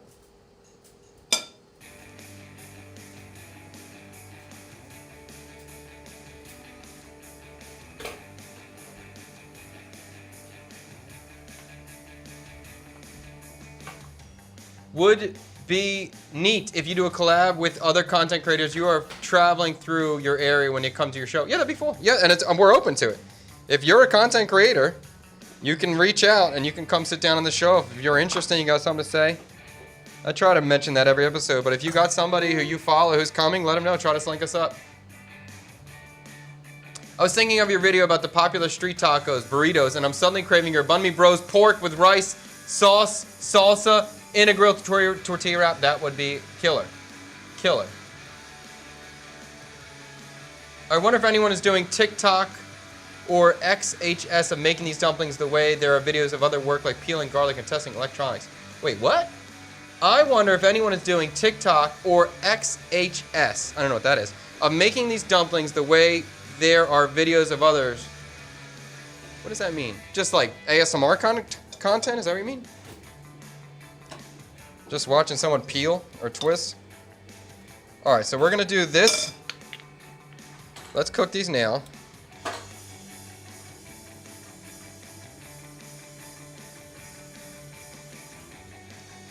Okay. This is it. We're going to go. I'm going to drop these in the hot water. Here they go. Ready? He's ready. Here they go. These are going to cook for about a minute until they float.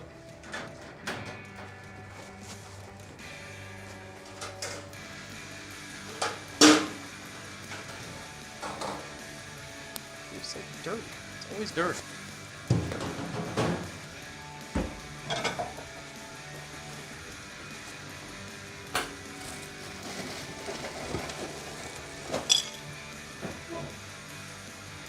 Are they gonna float to the They're going to bottom? float. They're going to kind of get a little bit transparent.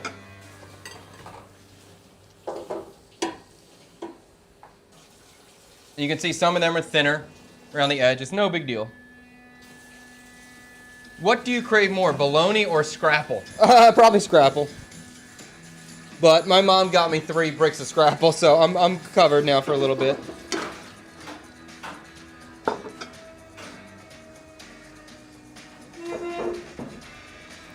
All right, so we can see these things starting to float here. And again, it's going to be about a minute of cook time. Some of them are sealed badly, no big deal.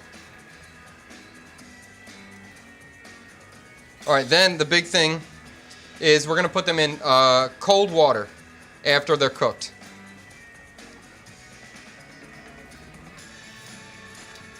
So you can see they're not clear yet, but they're just kind of opaque. But once they go in the cold water, they're gonna change color.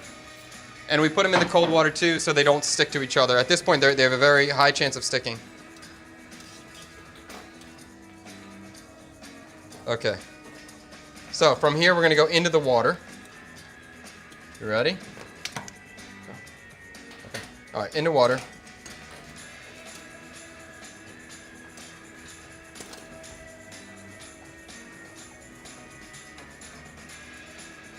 Okay, so we'll let them chill out in there for a minute, no problem. Next, we're going to try this other method. Here's the other method. So let's see, because this is dramatically easier. And if this works, be cool. We're just going to go tapioca starch, no measurement, into the bowl. Straight up. We're going to throw the shrimp. You ready? We're going to throw the shrimp into the tapioca starch. And then toss them. So we're trying to get a tapioca coating on here. Then we'll strain it out.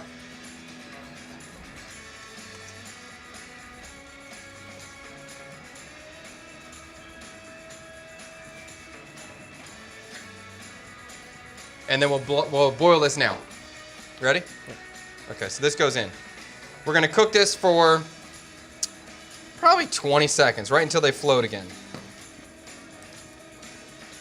We don't need to cook all the way.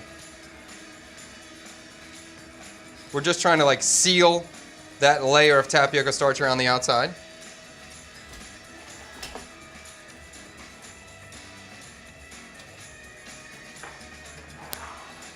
And once they're kind of floating here, we're going to grab them. We're going to go right back into the tapioca starch and get a second layer.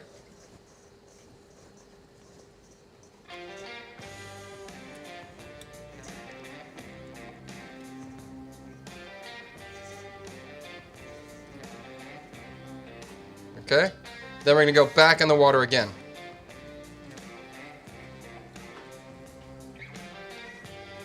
Now the one I saw was twice. They did it once, just as we did it now. Once, boil it back in the tapioca. But I could even do a third time if I feel like the shell's not thick enough. And I'm going to do one more round.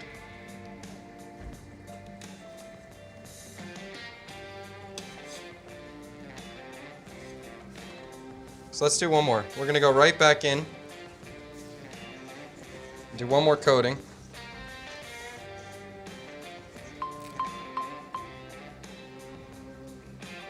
Just make sure they don't stick together.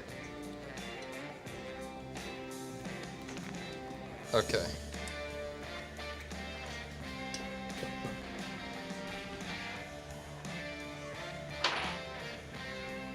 Okay, let's do this right back in again. You ready? Yeah. We're going in.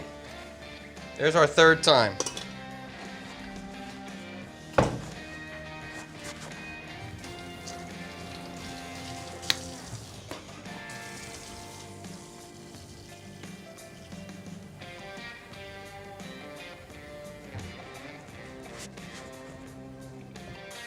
Okay.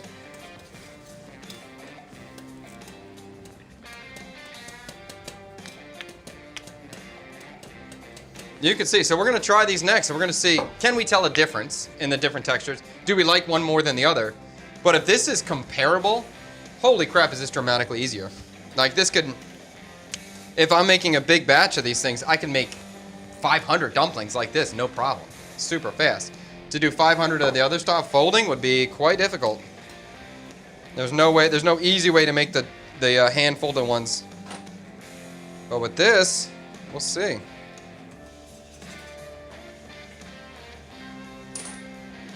And this also gives us a thinner, you can kind of control the thickness of the dumpling too, because you can just dip it less or dip it more.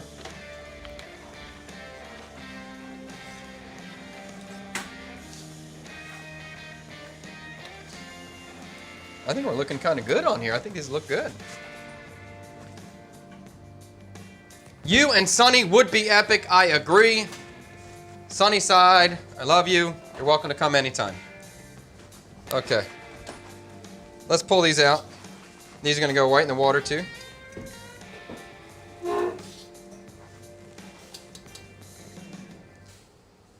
So I can see some inconsistency though. Like this one looks like there's parts of this one there the flour didn't get cooked. So maybe that second round I did it too fast. Maybe I needed to seal that again before I did this. We'll let them sit for a little bit.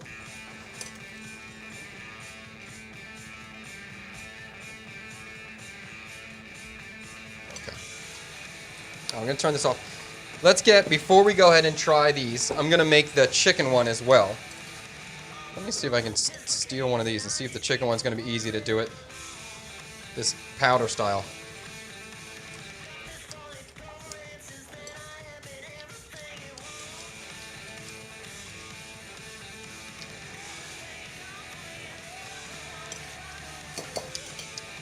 All right, pretty cool. Oh, I'm excited to see what Tang thinks about this. This tastes like the original. Huh?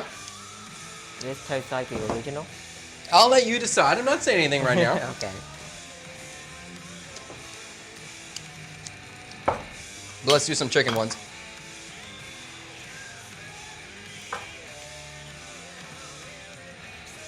When I made this and I grabbed that dough, there was a skin on the top. And I tried to like push that skin into here. That was a mistake. I shouldn't have done that.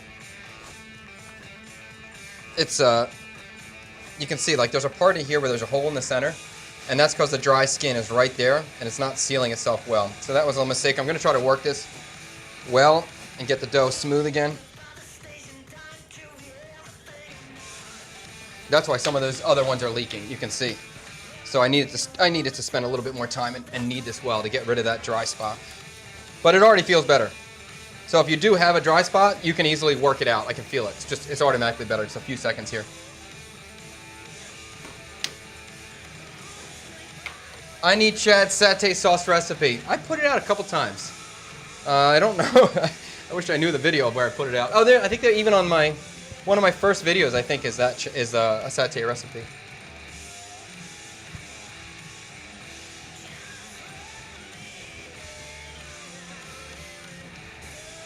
Oh, I see. Oh, Sanctuary was talking about like a working video where, thank you for the sword, where you watch the people just fold dumplings. Okay, now this dough feels way better. Just a little bit of effort working it out. All right, let's make these things.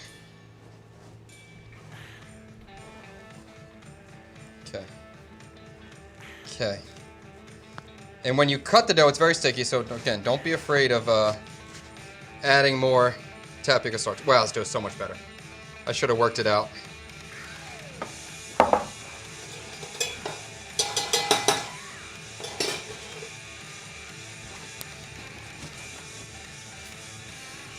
I am highly excited about this chicken one. I think it's going to be really cool. I think it's going to be really cool. But we'll find out.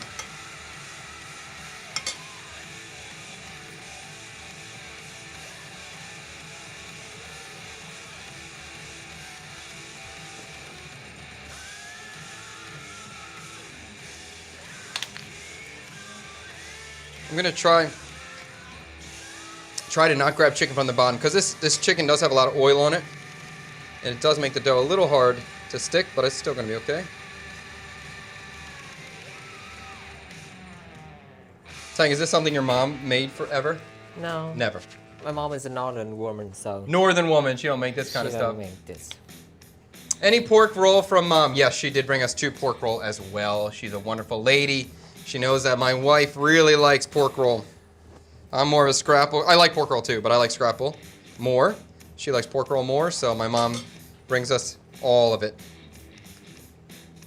When is Tang trying Tang? I make a 3-course meal featuring Tang in every dish. Yes, we're gonna do it. We're gonna do it. I thought it was gonna be for his birthday or if he's got a special date. I told him I'd cook for his date too. Oh, shut it. No, never mind. I'll slow down that one. Never mind. What are you saying? The mic. Okay. So these chicken ones are going to be a little bit bigger than the other ones just because the chicken piece is bigger. I'm not stressed about it. And for what I plan to do with it, I'm not worried about that.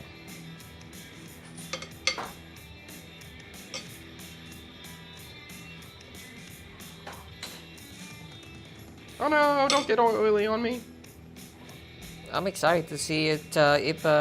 What Tang tastes like. What Tang tastes like? Not good. Don't get too excited. Not good. Sugar. Tastes like sugar. Tang, really? Does that include orange chicken? When we do the Tang day, we're gonna make 3 courses of Tang. It's gonna be a salad, some kind of first course using Tang. We'll have the beverage. We'll have some sort of, probably a orange chicken dish. And then we'll make a Tang dessert too to be wild. Thank you for the wink. I'll have a wink. I remember once you mentioned starting a place where you stay and learn to cook. Oh, yeah. I did want to do that. I still want to do that. That's a big project, though. Like, I want to find, if we can find a property 2 hours from the center of the city, like a big property, and then we can build some cabins and you'll stay for 2 or 3 days. We'll have a farm there, grow food, learn. That would be, like, a pretty good experience. That's a big project. That's use other people's money kind of project, you know what I'm saying? So that would be, hopefully we keep growing the show, we get bigger, and then we'll start taking on some different investors for big projects. But I've definitely thought about that. I think that'll be really fun. And valuable. I think it would just be a good thing for people. That's all hands on rolling. Make a ton quicker. Yeah, I'm going to try the flour one too with this too. Over the next few cooking comments, If my pork sauce picante doesn't make it, I'm paying 60 bucks. I want to see a Viet combo with it. Okay. Honestly, I think you're going to struggle getting the votes for it. I think you're going to struggle. But we'll see. But I think probably mostly because people just don't know what it is. Everyone just want pho and bánh mì. Yeah. I'm making a big one this time. So I had a bigger piece of chicken. I'm taking two. That didn't work out.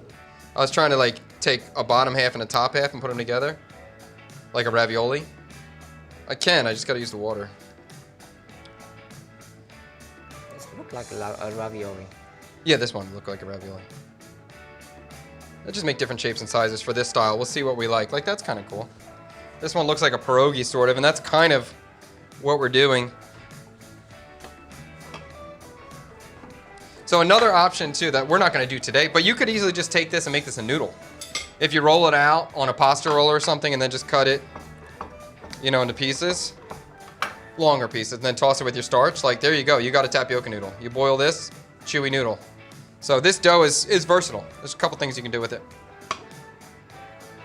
I don't know if I've ever tried to fry this yet, though. I wonder if you could fry it. I bet you can. All right, so I'm going to do two more of this hand-folded ones. I'm going to try some of that chicken with that flour style, because that was pretty exciting. That was a lot.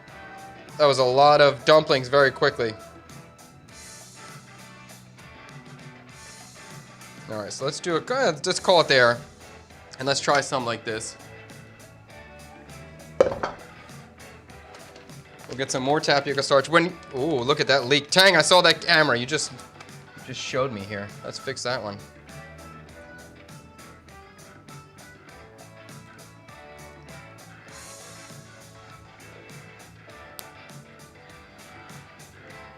Okay, and if you're gonna try this style, this easy style, the lazy way, or rather, maybe it's a better way. Maybe it's just not lazy. Maybe it's just better, smarter. Definitely make sure we want to have more tapioca flour. You want to always have too much tapioca flour. You don't want to have too little. Definitely want to have more than you need, so everything can get a nice, even coating.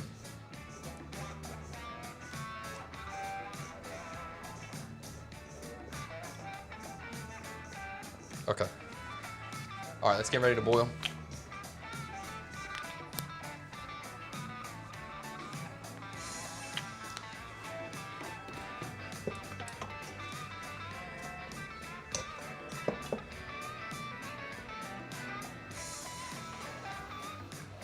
And this technique we're doing right now, we're just kind of coating this.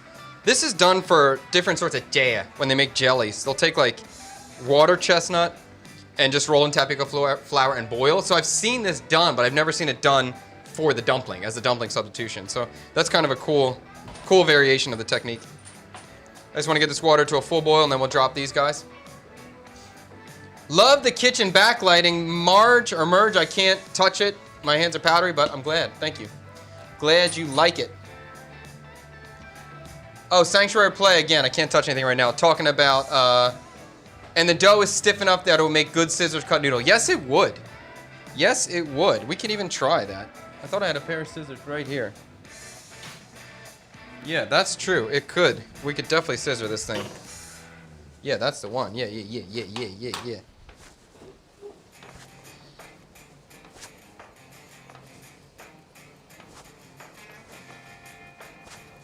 So I'm definitely going to scissor some of this. And I think the other stuff, I'm going to just knead this a little bit. I'm going to bring it home. And we'll make some noodles at home with this stuff. But the scissoring is definitely going to be the easiest way, fastest way to do this.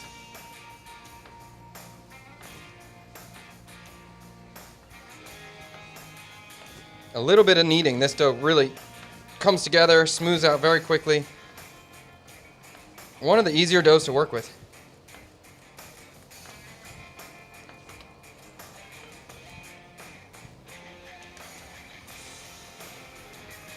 Oh, there it is. Wow, it's so nice. It gets so smooth really fast. It feels good. Okay. All right, that feels good. Let me roll this into a log, and I'll bring this home.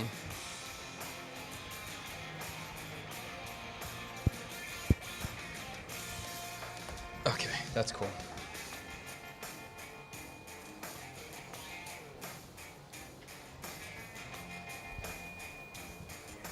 Cool. All right. Let's see what happens. Let's boil these guys. You ready? Here we go.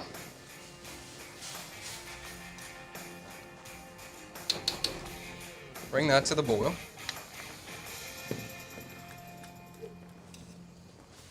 I want to make sure I boil this completely before I do the next layer because I don't want to see any raw flour.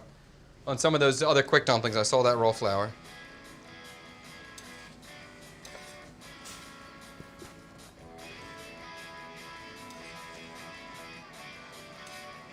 Dude, I think this is cool.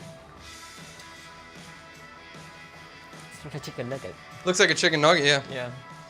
And, oh, I bet you we could fry it too. Oh, this is kind of cool. Just another thing to note, something about tapioca flour that is cool. Just like this, how we're using this, like tapioca flour, when it gets hot, it immediately creates like a gel. So it's very good at holding liquids inside of it. If you're trying to make a dumpling, or you're trying to make something that has a very liquid interior and you don't want it to explode, tapioca flour is a good idea. So I've done things before where I had like a liquid, it was a bean puree. It was actually a mung bean puree. And when it was cold, it was firm. But when it was warm, I knew it was going to get soft and melt. So I wanted to deep fry it. And I was worried about the texture of it. So instead of dipping it in flour and then egg and then breadcrumb, I did it with tapioca starch and then egg and then breadcrumb. And that created like a seal, like a jelly shell around the mung bean puree that worked out well. So it's good for that if you need something to hold moisture in. Okay, so this looks good. Let's go back inside.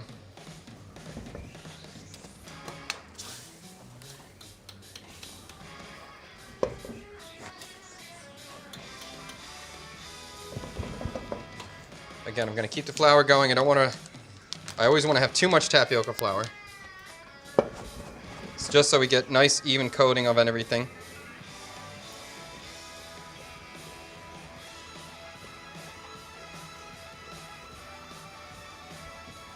Tapioca flour kind of has a weird smell to it too when it's raw. So if you're opening the bag and it smells a little off, don't worry about it. That's normal. All right, these are going back in.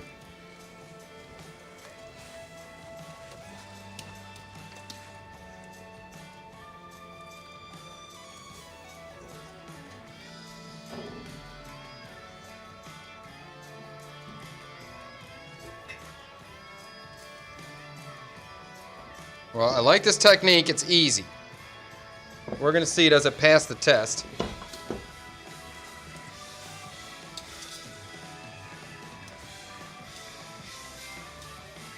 Cool.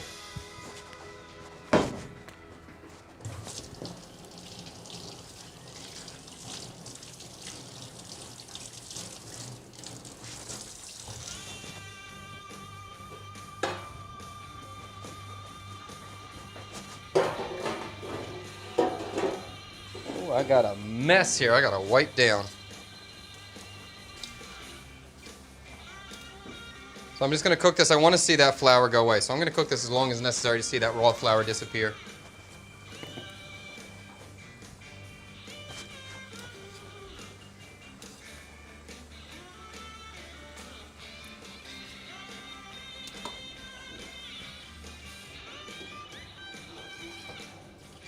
I got a new pot of cold water, so we can throw those in here.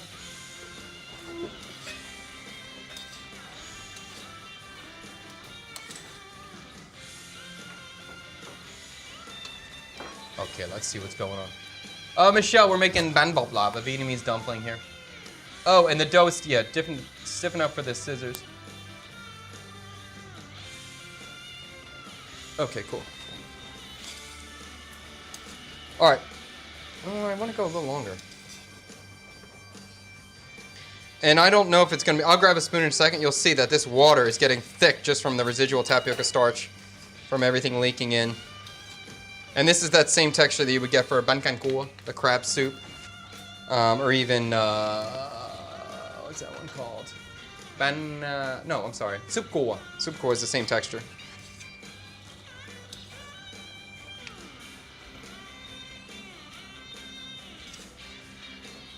Okay, I think this is looking good. Yeah, dude, that looks cool. Cool. All right, let's take this out. Right into some cool water.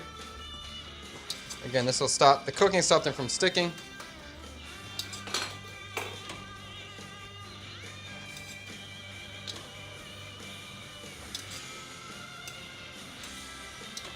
And I'm going to throw in my folded ones in there too and get them cooked off. Sweet baby. Muchas gracias. Okay.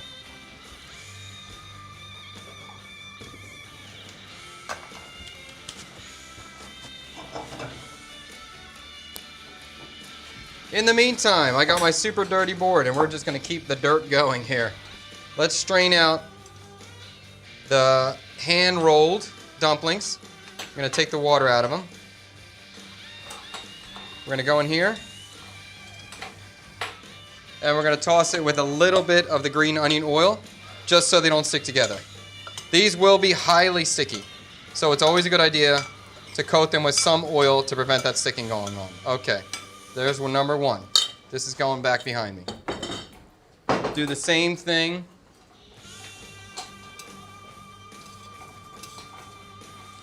We'll do the same thing with the secret technique, or the cheating technique. Let's get that into another bowl.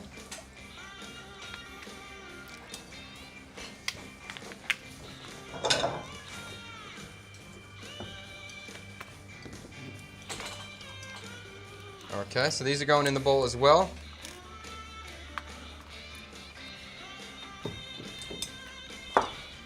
So I can see this one. Oh, I'm gonna wait till Tang comes back and then we'll show you. But this particular one still has raw flour on it. So that's definitely something we gotta be aware of with this easier technique. That's a risk of that occurring. I'm gonna add some green onion oil to the shrimpies again. Wait, are you okay? You want me to wait? Yeah, okay, go. Okay, so this is going inside.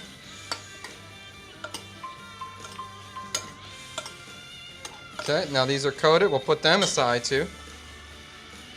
And we can see, that was this like flour part. That's what I saw and I was concerned about. See that? So that's a no-go. I don't want to eat raw tapioca flour. That would be a bad idea. Okay, let's grab our other chickeny dumplings in here.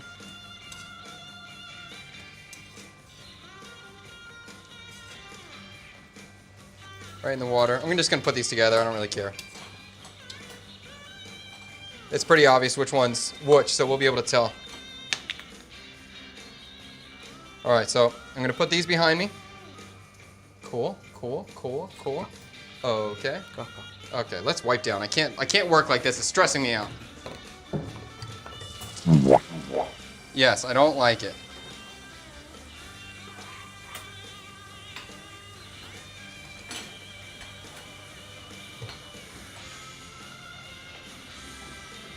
All this powders and make, I don't like it. I don't like it at all. All right, we need a wet towel. Oh my God, my apron. Okay.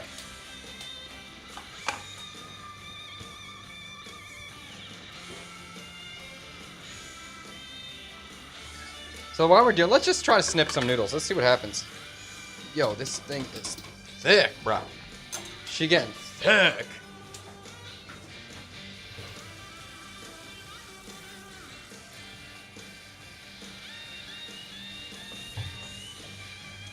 Just adding a little bit of water in here because this is thick now. Let's try to snip, see what happens. I definitely want to have some more tapioca starch though. Okay.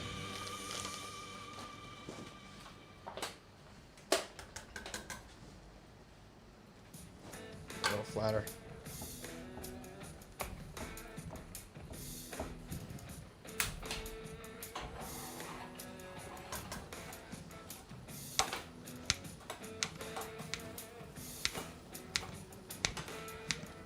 Easy to cut. I thought it was going to stick to the scissors a lot more. It's not sticking to the scissors at all. Dad, What? can you make rice cakes out of the tapioca? No. It's pretty hard to make rice cakes out of tapioca. Yeah, you can make tapioca cakes. Yeah.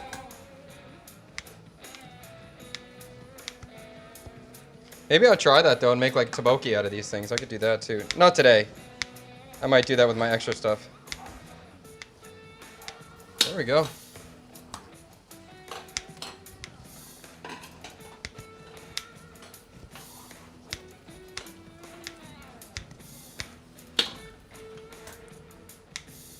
I've never seen anyone do this technique here with the tapioca, but kind of cool.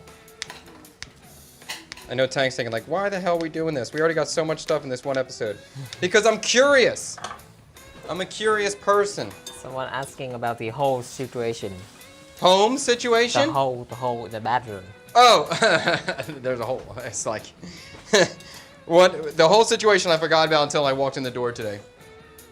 Yeah, there's a hole in the ceiling in the bathroom, but we're leaving soon, so let's not talk about it, think about it, we'll figure it out.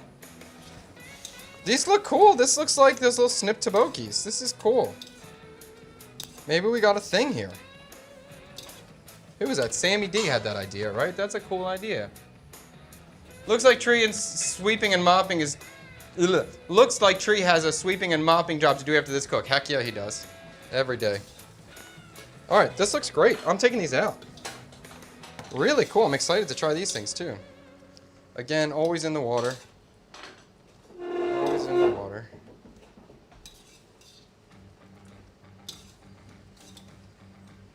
Okay, let's assemble. We're ready to assemble.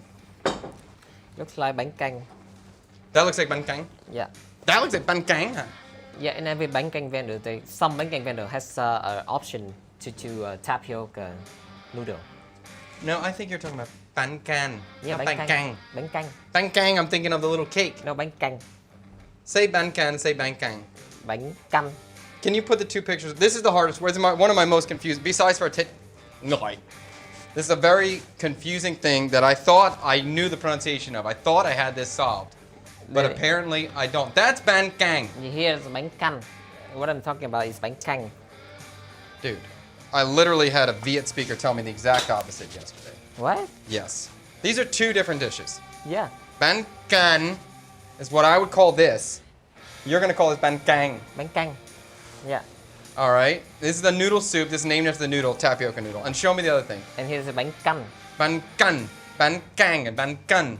Yeah, two different things. Is that right? Bánh Yeah. canh and bánh canh. If you're if you're a non-Viet speaker, can you hear a difference between bánh canh and bánh canh? Oh, sorry, bánh canh and bánh canh. Can you hear a difference if you're a non-Viet? I'm curious. I'm Bánh sure you're canh. Viet. Huh? Bánh canh and bánh canh. Bánh canh and bánh canh. Holy crap, that's a hard one for me. Very hard. I don't hear a difference. You don't hear a difference? No. I don't think I heard a difference years ago when I first started. I don't think I heard a difference. Don't Now I worry. do. There is no difference. Local get confused too. There is definitely a difference, Tree. There's If you- definitely a difference. If you don't see the text, you maybe not gonna even notice that. Yeah, and because I know some, like the bánh canh dish, the little pancake dish. I know Viets that have never had that before. They don't even know it. And then, like, I'm trying to communicate, and they don't even know what I'm talking about for that. I don't like that bánh canh. I love bánh canh. You don't like it? I rather eat bánh khọt. We just had bánh canh yesterday, and I will tell you, another thing that Phan Thiet, the beach town, does really well is bánh canh. They have a certain style. I really like it. I kind of hear it even when Tang says it. Okay. I'm Viet, and there's still words I get confused about. Absolutely, dude. That is so hard. Okay, before... I'm going to get rid of this one. I'm going to keep this one for me. And for this, my little fusiony one, I'm going to get a little bit of board that's not tapioca covered. Even my whole fridge. Look at that. I can't wear this. I can't wear this. I got to change. I can't do it. I can't do it. I can't work like this. It freaks me out. Every time I do this, I get... If I have a dirty workstation and kitchen, oh yeah, I can't do it. Looks like we're wearing that one. Let's get this out of here. I thought I could do it, but I can't do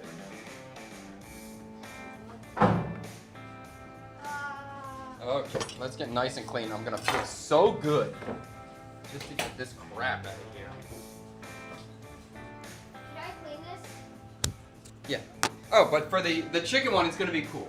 I think it's gonna be cool. As I said, we're going kind of Polish, maybe. I'm kind of thinking of a pierogi.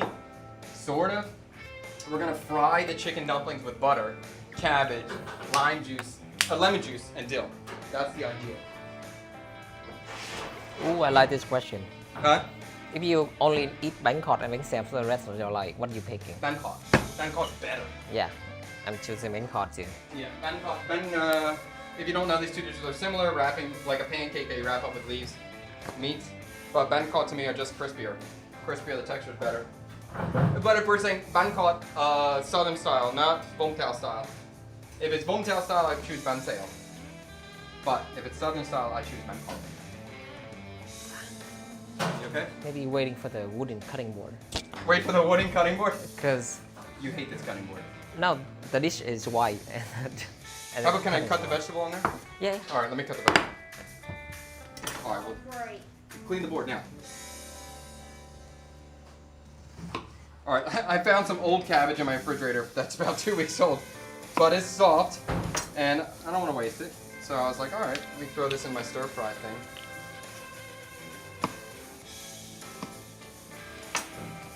And I'm just going small dice. What are you doing now? This is going to be, I'm going to fry the cabbage with butter, and then I'm going to throw the chicken dumplings in there with some lemon juice on the top and some dill. So I think this is, you know, like a European, Eastern European sort of flavor profile, I guess. Maybe you could argue Greek, but with the dill and the lemon and the chicken, it all makes sense to me. It's just going to have that unique tapioca chew to it, so we'll see if that works out.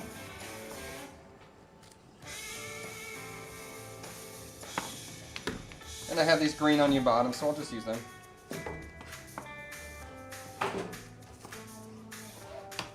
Sure, you can dry that board off, and I'll take it right back here, okay? Microphone. Chatters, you're the best. That's a win in the chat. Repeat what you're gonna do again. Oh, what am I gonna do? I'm cutting the cabbage, I'm cutting lemon peel, and then we're gonna like stir fry the chicken dumplings with butter and all this. So sort of a Eastern European sort of flavor profile. I'm thinking pierogies is kind of my thought. If I had sour cream or yogurt, I would add it, but I don't have it, so it'll be okay. Dang, what a rice. And I got some dill.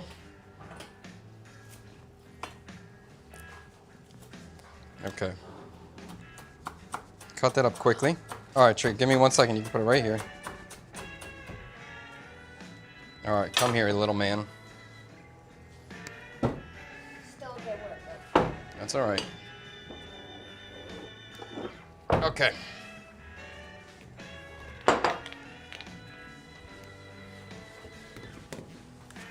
All right, here's how we're gonna do it. This is gonna be super simple. So when you get the ban bột lọc, it's gonna be in a bowl. It's presented simply.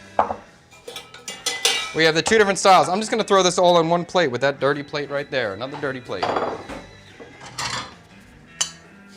So we have the hand-rolled ban bột lọc here. And we just put them down.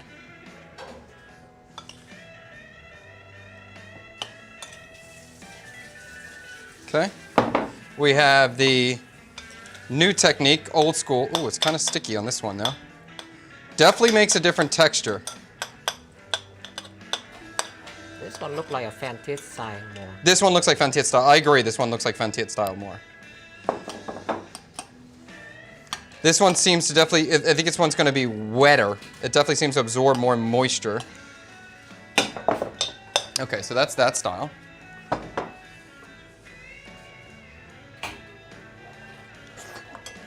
Ooh, these are cool. Wow. Is that a noodle? The snip noodle. Wow, let's get that out of here. That's pretty cool too.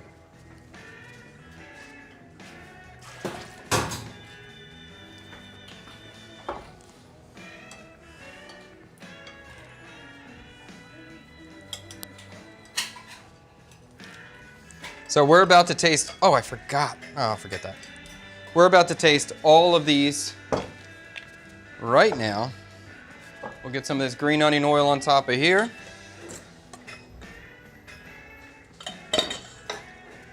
give this a little mix.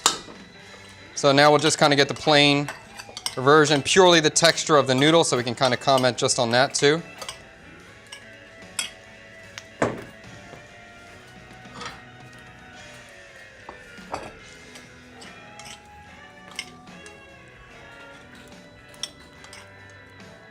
Oh, sorry. Okay.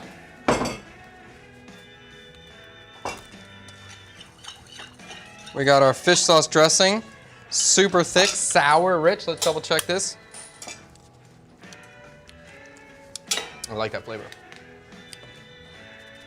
I'm gonna do a little chili in here. We'll let the young man sweat. Let him earn his keep and increase his chili palate. And we'll load it up with this very sweet, thick, sour fish sauce.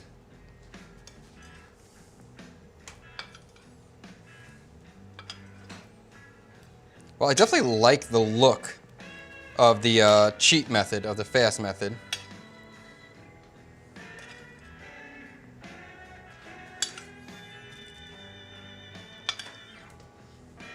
Okay. And another thing, if I can find it, there we go. Another thing you're always going to see on top of this would be fried shallots. So that